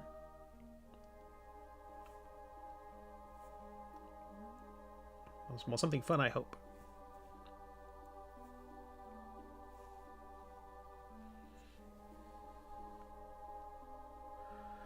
Okay, well, I think that's where it is. We're going to try to save it one more time before we call it and see if it doesn't break the interwebs.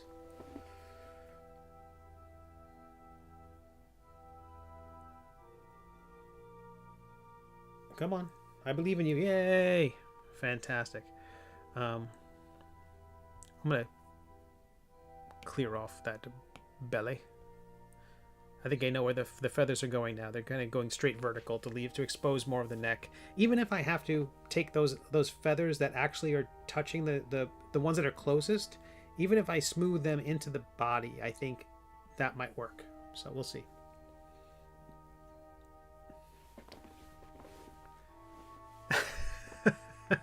Fair enough, DG. I appreciate that. Okay, let's turn the half body. I forget the name of the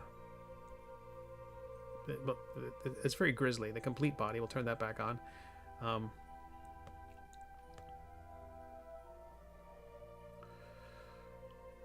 That is ridiculous, and it's coming along nicely. I'm surprised that the back of this creature looks as good as it does. I'm shocked. I think this is coming along really well. I appreciate all your amazing support.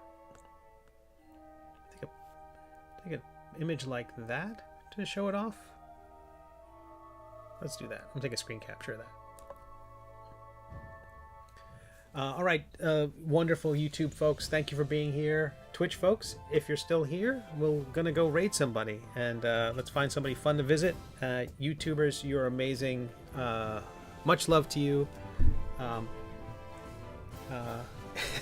Good enough to eat. I haven't bought any chocolate covered graham crackers yet, but I'm dying to.